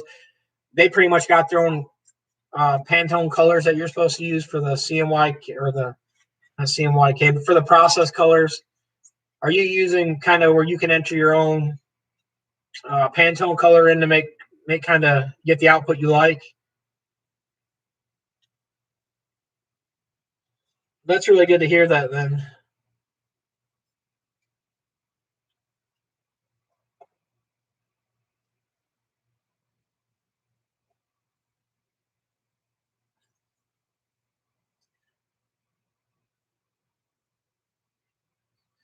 Yeah, Steve Yates. That's the guy's name.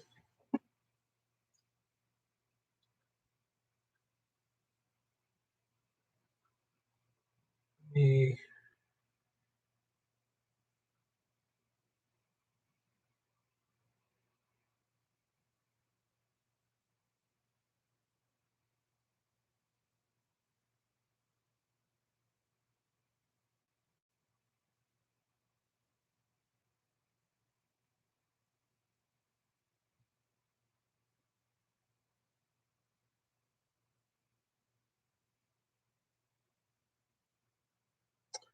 I don't know if that's the one Harry or not. I got his other thing.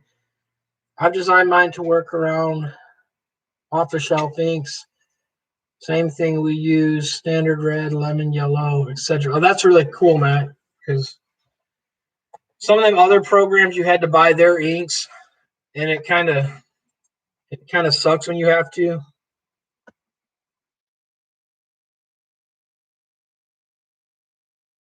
Scott Fresner, that's the guy that I'm talking about.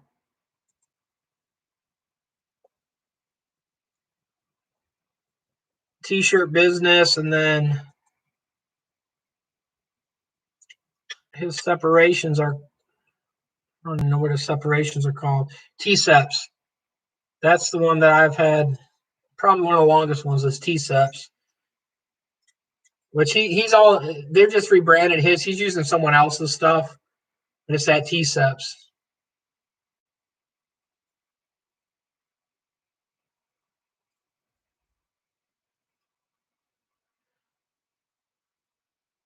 Hey Les, how's it going? Simple Steps Smart Rip 5 is cool. My advanced t-shirt design.com. See, theirs works good. Like the advanced t-shirt stuff. My thing with that is it's all Corel based. Now he does have the online, which or he used to. He has an online program where it was free. You could plug your video in, and it would bring the steps back into Photoshop. But his everything else he does is based around Corel Draw, and then his colors. And he doesn't go with Morel. He goes with a different process of mixing inks.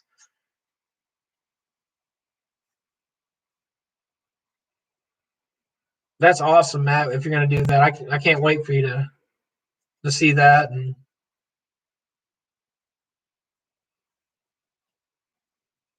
because that's the other thing too. Like we used to be a rep for, I think, Separation Studios, Matt. That was one of my big things because like you did a lot of good videos on it. But like one of the things is like the color swapping. If it wasn't for you, they didn't have good videos on telling people how to use that product too well. They only had the one or two old ones that RioNet would put out. And that's the big thing I noticed with some of that stuff. It's like if you've got a different shelf color, they don't tell you how to swap it out. And like Advanced Tees, I mean, he does the stuff, but a lot of like he's in somewhere in New York area, but he lives in Brazil a lot. Or his wife or fiance was down there because I was using one of his products, and like I emailed him probably 2 or 3 years ago over Thanksgiving, and he like literally called and said he was down there for a while. He's got a different style to it. I didn't like how the plugin works because I mean, you had to do it online, so it wasn't that big a problem. But like then after, I think it got removed offline too, where you got to buy it and pay for the fees. And so and it's like I said, a lot of it's Corel based. And I'm not big on Corel Draw. I'm a Photoshop person. I'm an Adobe program person. So I've never been too big on it. But I have purchased some of his stuff. Like I said, I've looked at almost everyone's stuff, and not brown nosing for Matt, but literally one of the more impressive ones that I have seen lately is Matt's from Mikey Work Design Guys. So if you're looking for a rip software or a separation software, he's got it on point right now. Some of the stuff I've seen that he's got is stuff that some of these other programs don't have in it, and it makes a big difference as far as the outlook and how it comes out. And that's the big thing too. He's still prints, so he understands what he needs to see on the shirts and on the press, compared to some of these other guys that just make programs that sit behind a computer and don't really print all day long.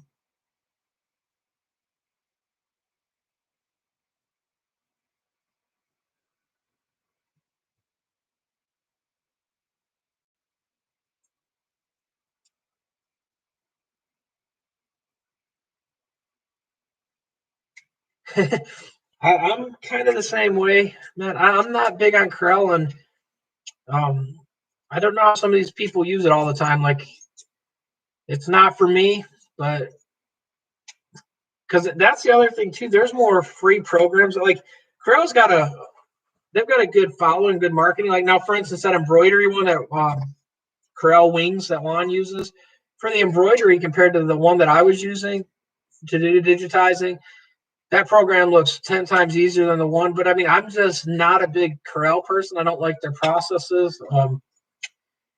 The quality of image you see on the screen is not, they don't render as well. And there's stuff you can do with it. Like that guy goes through it, advanced t-shirts or whatever it was. He does a good video to show you how to get what it will look like on press, but there's so many steps. It's kind of overkill. just to get something that you can do in Photoshop a lot quicker and easier. Like I said, but everyone is different. Like I know Juan loves Corel. Um, it's a learning curve. It's whatever you're taught on. Like when I was in school, we did Photoshop stuff and Illustrator stuff. So um, kind of work with that stuff. I messed a little bit with Corel after, and I will say this for the laser engraving stuff. They got a lot of direct plugins for Corel, so I've used some of them, but I found other plugins for the laser that works even simpler. But Corel was good at doing the laser stuff, but it was literally I'm doing on laser. All I'm doing is black and white image and converting the stuff. So it's you run it differently than you would, and you could still do it in Photoshop. They would send you the photo, so I'd have to run it in Photoshop, pull it up into Illustrator, convert the artwork, raster or vectorize and all that. So it took a lot longer compared to using the Corel because they made a plugin for it. But other than that, I'm Photoshop all the way. Lee says I run a lot of micros on mine and love them. And the key is what you're good at and you learn on. Yeah, that's a big thing. Because like if you're used to using one product over the other and you use it so long. Yeah, I went to the Art Institute too, Matt. I went to the Nashville one. They shut it down, but I went for audio engineering and of course where you got to take the other stuff. Um, so I did all like the 2 courses of the Photoshop and of course where you like the one I went to anyways, we had to do a lot of the oh yeah, Juan uses LEI or LEI, LXI, which is Flexi. Um, but yeah, I went to the Art Institute. Like I said, I'm trying to think what years I did go. I didn't go in '99 because I graduated high school '98, and I took a few years off. But yeah, now you're making me feel old when I looked at that and thinking back when I went because, like I said, they've already shut the one down in Nashville. Because at that time they just opened it. I was the first year that they started it, and then I was going there into Western also at the same time for engineering. And so literally, I drive to Nashville, drive back up to Bowling Green, and then I was actually working full time. So spent a lot of time back and forth.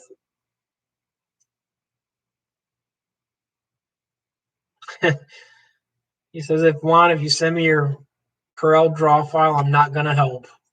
No one's going to help Juan anyways. It doesn't matter what file, what program on anything.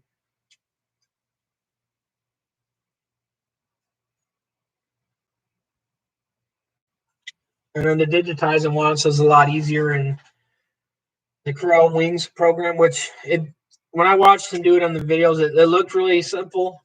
But I hate digitizing, so I will not be getting back in, hopefully. But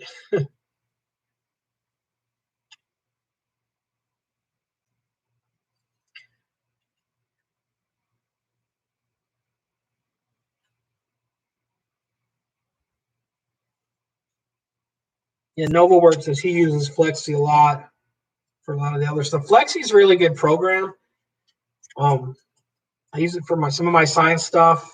Depending which program I'm printing out of, a lot of them like I've got Mamaki's got their own RIP raster 8, I think I'm up to now or something like that. So they've got their own little things, so you can plug a lot of them into it. But Flexi, I've used it like it to me. Once you know Flexi, it's simple to use. But Flexi they've got a little learning curve on some of the steps that if you're used to Photoshop, Flexi can kind of throw you for a loop how you do processes in it.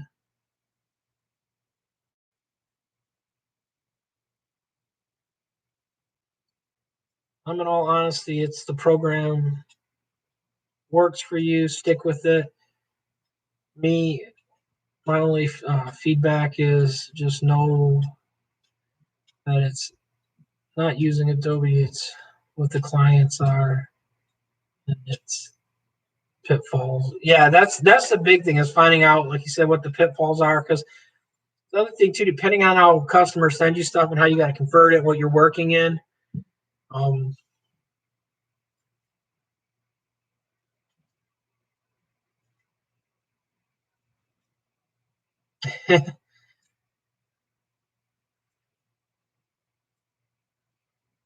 We use an Etch-a-Sketch over at G6. If it works, it works. I mean, that's the biggest thing. Find what works for you, stick with it, and as long as you're able to get the stuff in and out, run with it.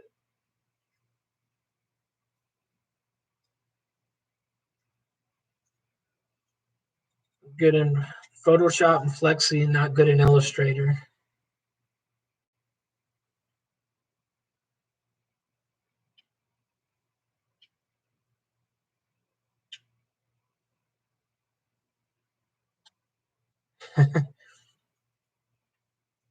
I've only been digitizing since we've got this machine. Now we digitize all our own art.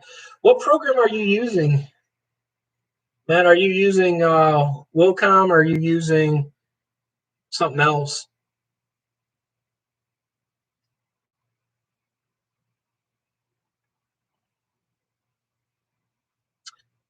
Have you used SignLab also before? Yeah, Flexi, they're literally a sign making program. I mean, you can use it for other stuff, but it works great for signs and all that stuff. Bcam for the CNC work. See, when I even do CNC, I always was big on Mastercam.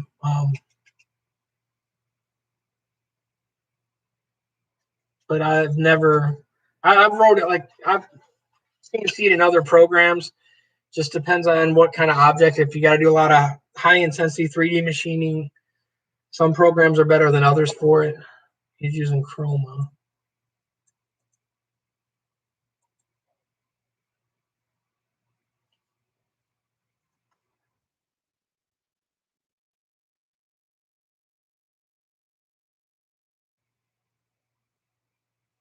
So is that one that Racoma actually makes?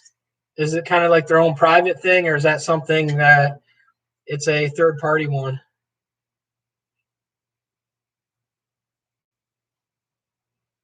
It says he draws it on the bathroom wall with crayons. That is almost kind of like some of the art some of my customers will bring me. They'll bring me bar napkin style stuff, and they see stuff in their artwork that isn't on that paper, but they can imagine it. And so when you send it back to them, they're like, "Hey, it's supposed to have this and that, and it doesn't have any of that." So dealing with embroidery machines suck. We'll run Illustrator with plugins and Rastalink. Yeah, I was gonna say Rastalink works good.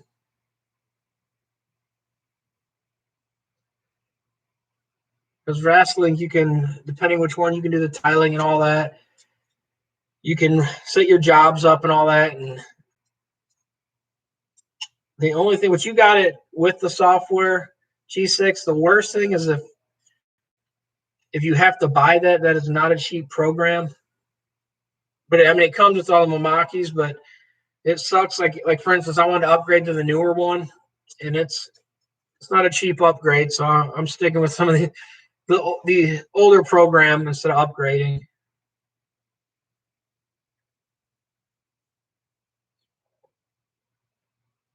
So it's in aspect like one with Corel. It's a private label software for Racomas, 3 different versions. So I mean, which you're going to output them in a few different formats. So it would still output to the other ones, but it's just a third part. It's a private company that they pretty much designed it to work with Racomas then.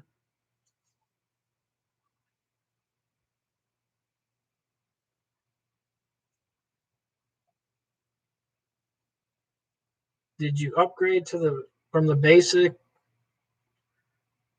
I went with their top of the line version. Just don't use the brown crayons, Martin Jones said. Yeah, that's the crayons you want to stay away from. If your Chroma software works pretty well, can't complain. Well, that's good, Matt. Like I said, I had a Meistagram 1500, and then I bought and I bought their software. It wasn't their software; it was a third-party software they were pushing, and it was probably the junkiest software I think I've ever used. Guys, I don't know how to use Corel Draw. You keep telling people that. And I get calls all the time about Corel Draw, and I don't know what to say. Well, you better start learning one. There's videos on YouTube. Pick up the videos, start watching, translate them to Spanish for people also. And then, because we're still going to send people that want Corel information to you. So you better learn it.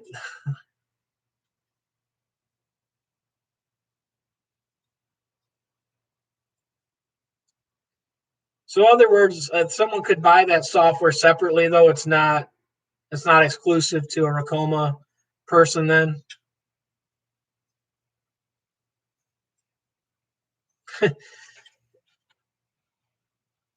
Matt says that crane's the most available one in the box right now. Matt, I'm sure it is, especially how where the water scarcity is right now. I'm sure that is the number one crane coming on right now.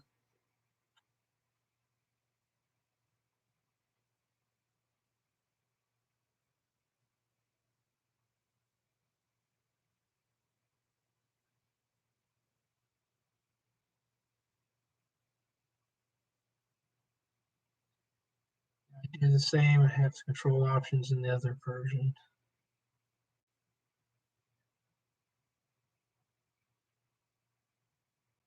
Well, then the other thing, Juan, we're just going to send everyone for all the LXI stuff too for you also. waldoracoma.com/software.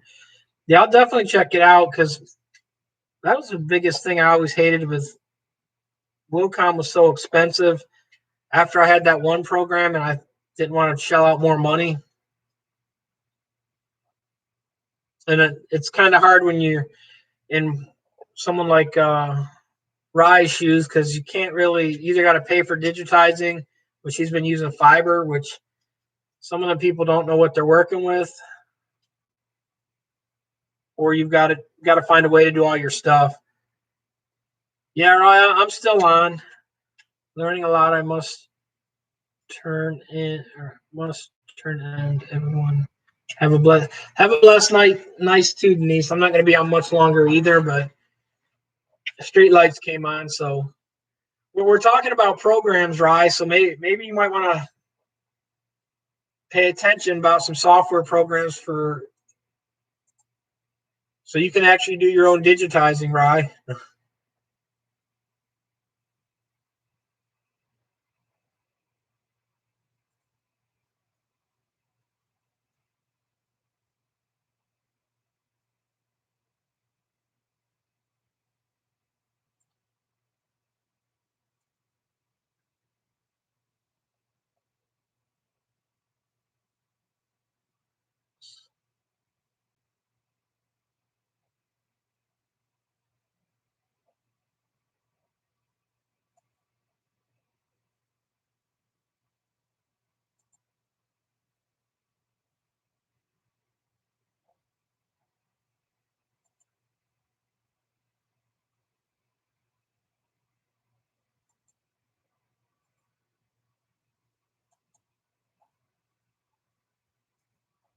So they've got three different tiers. I just looked at it. So they start $5.99 and go up. That's not too bad.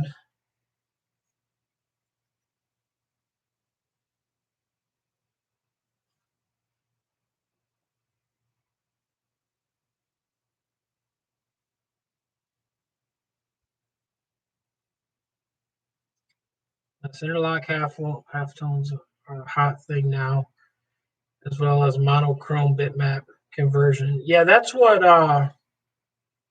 that one program does less. So it's kind of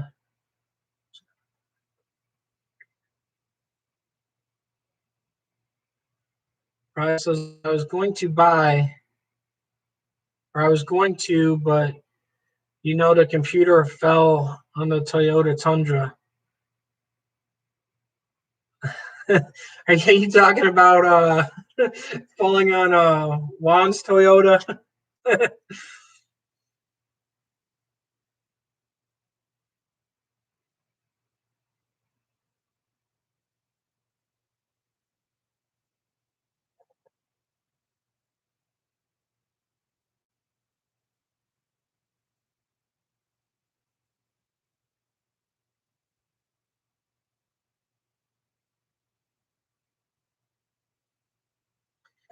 So what is the entry level on a Wilcom software compared to the entry level on the Chroma software? Because the Chroma is $5.99 for their cheapest one.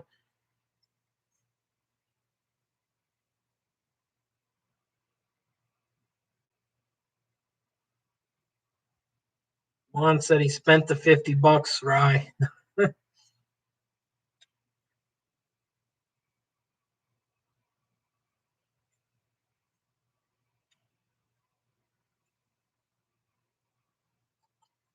Then Juan says, yeah, but Wilcom Hatch is limited.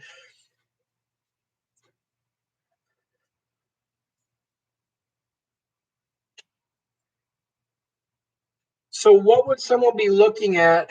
Because I'm trying to see, we need to try to get a GoFundMe for Rye. What would be, like, for instance, are you using the $5.99 program, Matt and Mike from NovaWorks? Or are you guys using their higher one?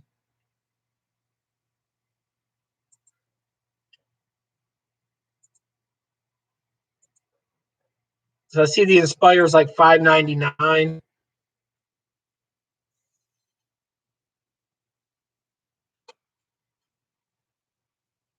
We should have our live this Monday. That's really good, Mike. Glad. Hopefully the power water's fixed too by then. I'll definitely jump in and watch that. He's using the $5.99. I have the highest. Ryan says, "Don't do a GoFundMe. I'm a rich Asian. They make movies on me." See you later, Matt. Later, NovaWorks.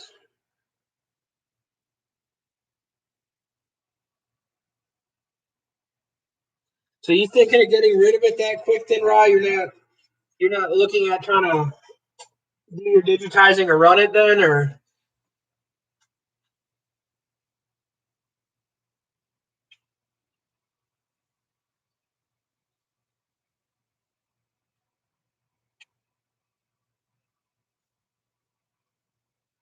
Are you just gonna slowly, like, just let it sit and fade away? And are you thinking of, like I said, just trying to upgrade and get software and learn it, or just continue to outsource it?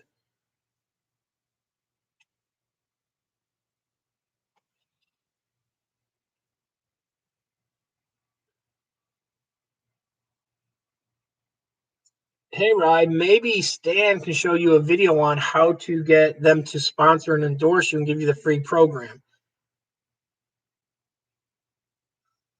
Well, it says, don't lose faith, Ryan.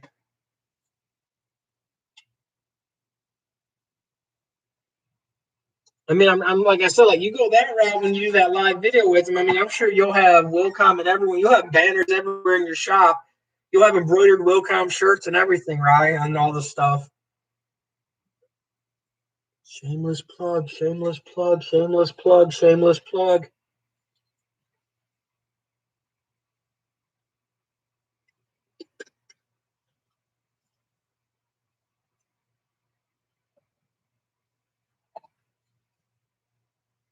He said Stan will help you digitize. Yeah,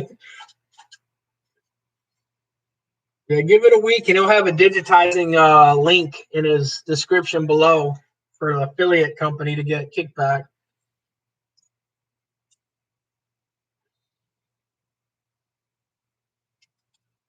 Although, tell me another joke, please. No. Use the force, Rye. Let the force be with you. Right now, Rye's force is weak.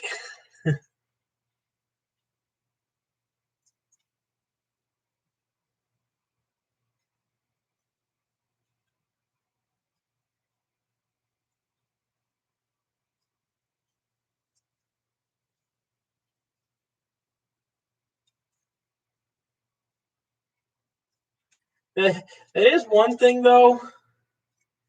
I will say this.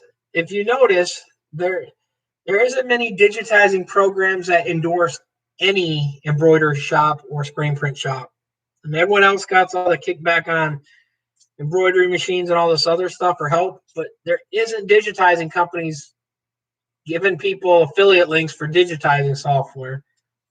So you think they got that market on lock and they don't really care because they know people's going to have it digitized or buy their program and they're not willing to help the people? Or of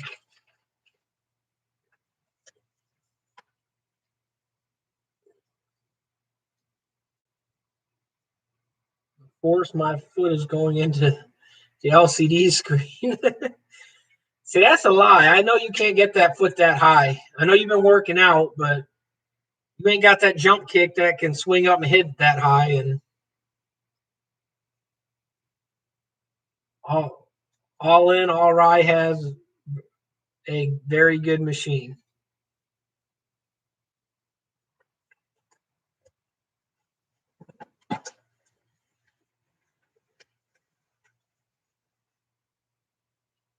I definitely think Rye does got a decent machine. It says, I know it's green machine, but it's being a butthead. I'm trying to put them papers up, but they're flopping everywhere. Hey, Rye, the true butthead is Juan for not getting you that artwork. So the LCD screen is messing up again? Yeah, you need to call Racoma. Yeah, Joe and everyone called Racoma, and they all got the hookup on it. I've been seeing everyone pushing them.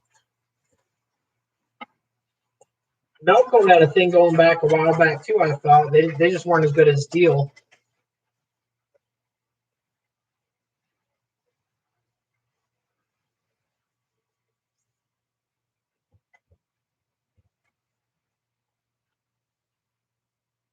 Where's the peanut butter? It's in the cabinet right now. There's no fudge. I still need to make more. It's all eaten up. CorelDRAW has a beta program where you can test software until they will let you keep it after it works. Yeah, but I don't know if they're going to let him beta test the Corel drawings. I don't know if that would be on their list, or you should maybe reach out to them, Ryan, and see if they would maybe let you do some videos on it, if they would give you the software. Hey, Clash. Where's the peanut butter? It's still in the cupboard. Haven't made any fudge and haven't ate pizza with it yet, so and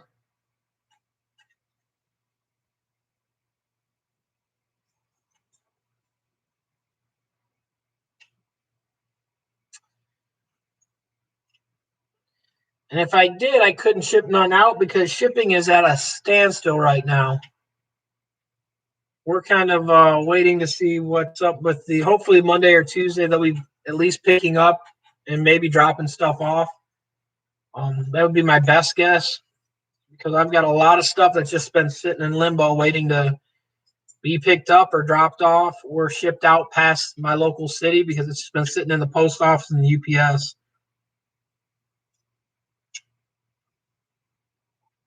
I think some people's stuff got further than that, but some other stuff has got stuck kind of in the little transition thing. Like, let me check on someone else's real quick.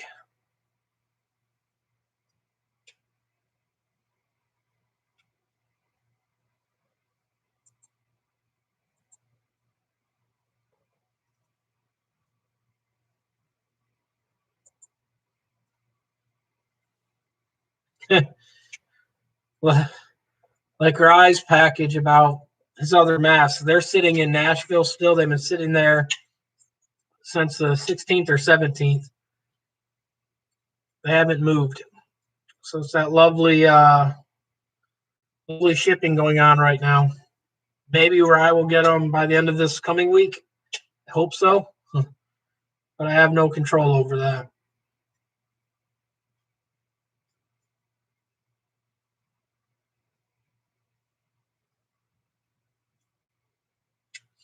Yeah, I even asked one about opening if I could go pick them up, and they told me no. They wouldn't even let me do that.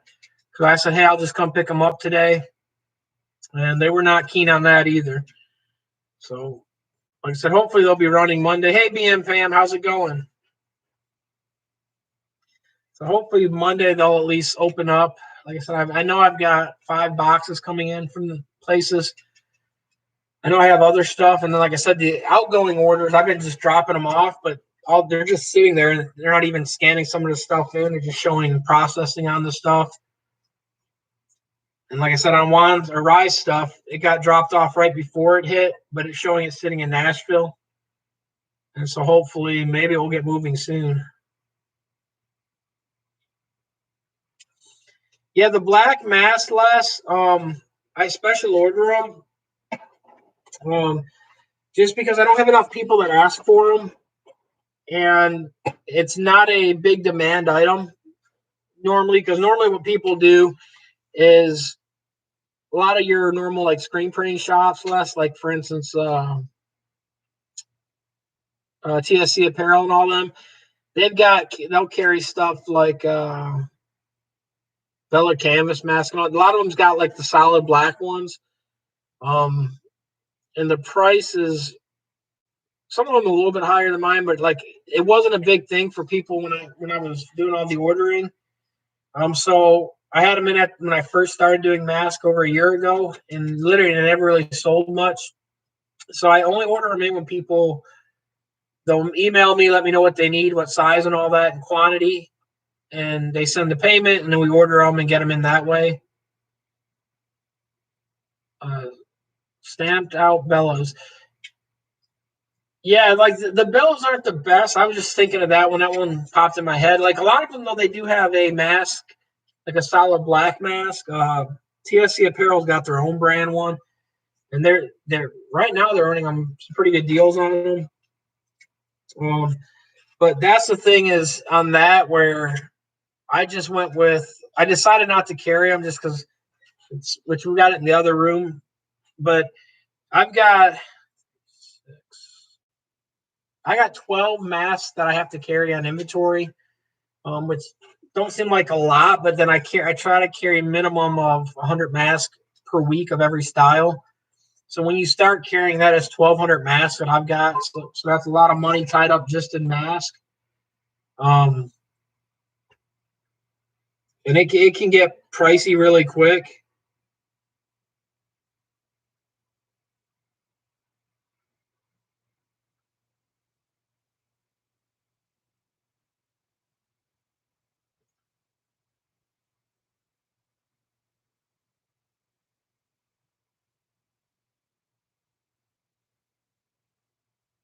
What is the difference in this one, Juan? It looks. I see it now. I see the V-neck. Yep. That actually looks really good, Juan. How's your night going, being Pam?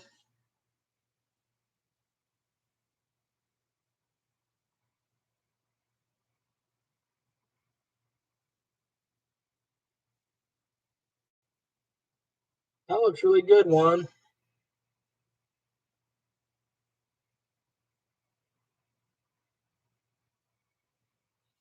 Very impressed with that one.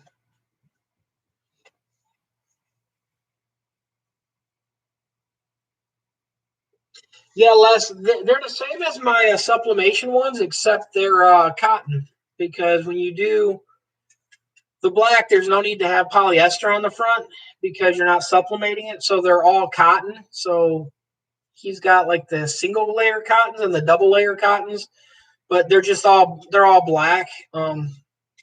I used to get them in other colors like red, blue, and all that, and so people could screen print. But even like Rye did in the video, he put one layer of ink because if you go heavy on the ink, you can't get air through them. So it's kind of better to go less ink on them, and that's the reason why when you go sublimation, they breathe all the way through with the sublimation because there's nothing stopping it. So ink can be your downside of it, and that was my other reason to carry them too because we were just carrying sublimation product. Yeah, they do make them in the 2-ply and the single ply. I don't have any more here; they're all gone. But I can get them in a single layer and a dual layer. So the dual layer you could put a filter in. But yeah, they're done the same way. So you can have the 2-layer mask. So if you want to put a filter in between it, so literally make it 3 layers or more, I guess you'd say. They're able to do it. They got the pouch on it. You can also get it the single layer, so it's just a single layer of fabric. It's kind of like the polyesters. I have the single and double layers. But like I said, I have them in, I can get them in both forms. The ones he printed were single layer, I believe. The other ones that he's got coming to him right now are dual layers. I took care of them on the last little bit I had of them. We're just clearing the inventory out. So, but yeah, I can get them either way. It's just personal choice. They breathe about the same as the polyester ones. I like the poly ones better just because if you screen print, then you're blocking the air even more. That's why I like the poly mask. You sublimate it. You could technically sublimate it all black and still get the same outcome and just breathe easier. The difference is like on the screen printing, you could knock them out quicker on the screen print method if you're only doing like he was doing left chest or left face, right face, something like that, small center. The screen printing's got its advantages and then there's disadvantages. So it depends on what the customer wants, what they're looking for, breathability, movability, and all that. They both are good and bad. I mean, but yeah, I can get them. We just don't stock them, so it takes roughly about 5 to 10 days to get them in here. I ordered some more from another person earlier this week, also that needed them.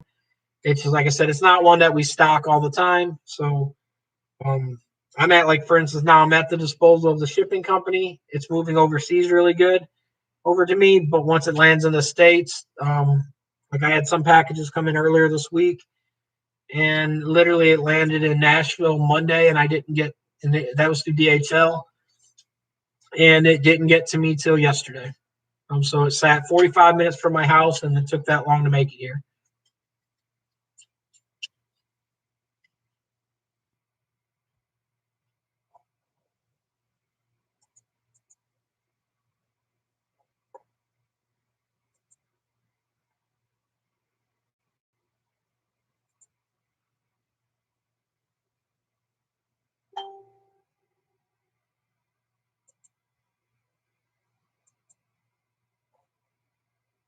Being Pam says, "Hey Juan, do you have an idea for acrylic alignment for actual screens?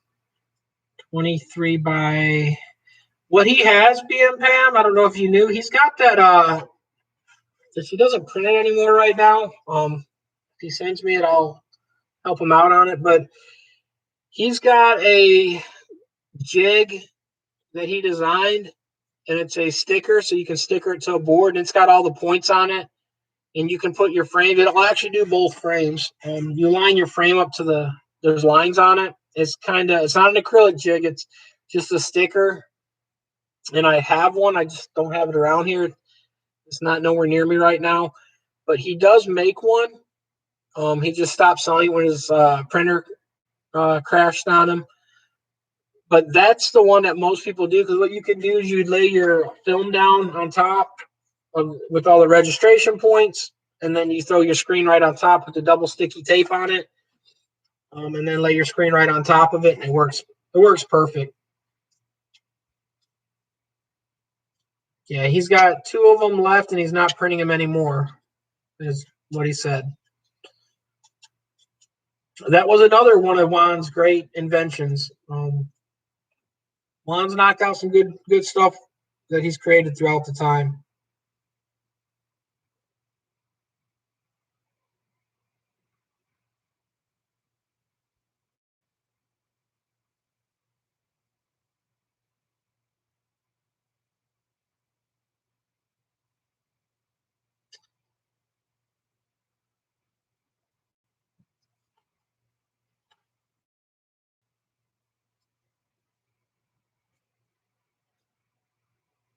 Yeah, Juan did steal. He is right. He did steal. I sent that design to him, but and like he said, he made it better. I'll give him 100. I was gonna say Juan spiced my design up that I have and put more stuff on it. The only thing that kind of sucked on his, he's got a Liberty logo on it, um, but yeah, Juan did a bunch of other little things on there that made it a lot better than what I had. I just gave him the platform to build off of because I had one.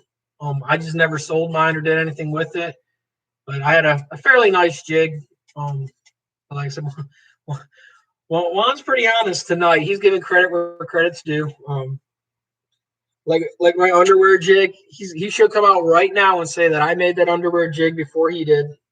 He's got no proof that he's created them before, but he came out over the week saying he created it before me. Which, in all honesty, that was Juan's idea, because he got a pair of the boxer briefs in and he needed to supplement them, and he made a jig. I didn't see what the jig looked like though, but literally from what he told me, I was able to manipulate and make mine, and it worked perfect. So thanks for that idea also, Juan. Great help, great design, great minds think alike. So thank you for giving me that help on that one, Juan. And Juan did create it.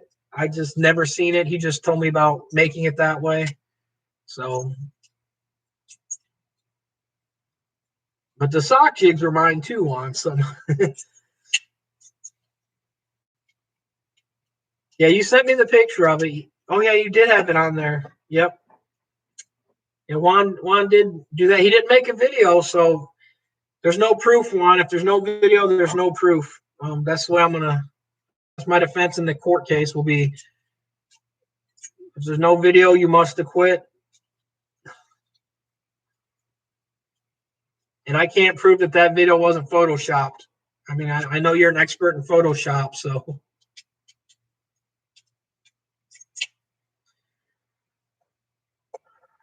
Well, guys, if there's no more questions for tonight, I'm going to hop off here. So I've been on a little long tonight, like normal. My hour videos end up being 2 to 3 hours. I'm like Gilligan and the Skipper. That 3-hour cruise ended up being a lot longer. Thank you for everyone that came on. Thank you for everyone that's been chatting and helping out, asking questions. Guys, go subscribe to everyone else's channel if you're not already, which most people on here are. But hit up Liberty, hit up Rye, hit up Goon Squad, hit up George Lopez, the t-shirt designer, not the comedian. Hit up G6, guys. Hit up everyone else's channel. G6 got an awesome Instagram. Check them out, guys. Yeah, sorry, being Pam. Like, I've been on a little while. It's been a long day. Like, one thing, being Pam, I will show you. They were complaining because I keep popping these up. But these are the transfers, like, where if you go to direct to film, you can do like 13 by 19 with direct to film. And I got a video coming out this week where we print these, but you can do stuff like that with direct to film, where we talked about some of the other processes. And direct to film's a lot cheaper. These $5 or less, and you can gang sheets, you can do everything. We did the famous, infamous bananas and pickles. Can't go wrong with bananas and pickles. But yeah, that's one of the other things we had done also. Like I said, I got a video coming out this week. Hopefully it will maybe get it published this week. Depends on how the time goes. Yeah, like Lee said, shipping's crazy right now. Waterbed mattress from Cali, and got a tube from Rye. In 3 days, I ordered Corel Draw with A4. It should get it the 23rd. Yeah, shipping's just mad right now. I hate it. Like, literally, like being Pam's Light. I ordered it Sunday, I think it was, when I sent her the thing. And I don't know. Shipping is shipping right now. It kind of sucks. I wish they would do better. I wish they would kind of get this stuff taken care of, because I hate it. But guys, follow everyone else. Like everyone else's channel. If this video helped you guys, give it a thumbs up. Thought it was helpful, whatever. I got affiliate links on all my other videos. I don't put them in this videos because these are live stuff. But guys, if you're looking to buy stuff off Amazon, hit one of your guys' friends' affiliate link. It helps them out. And thanks so much, guys, for everyone coming on. We're going to try to do some stuff coming up, maybe some giveaways soon. Also, thank you for everyone. She said 6 items in her house are getting toggle switches. Yeah, I don't think I ordered toggle switches. I'm gonna have to double check now that you said that. So let me know how the toggle switches work, Bia Pam. I didn't remember ordering toggle switches. I don't think I needed them in the setup. I could have been wrong though. So like I said, if you have them, save one for it. Could maybe you can toggle the light switch on and off on this. But I didn't order them. So at least I don't remember. I showed you what I ordered when I ordered it. So, but again, guys, have a good night. Thanks for subscribing, guys. Thanks for following. It means a lot. Thankful and appreciative of all the things you guys do. So, Waldo 2413. I'm out, guys.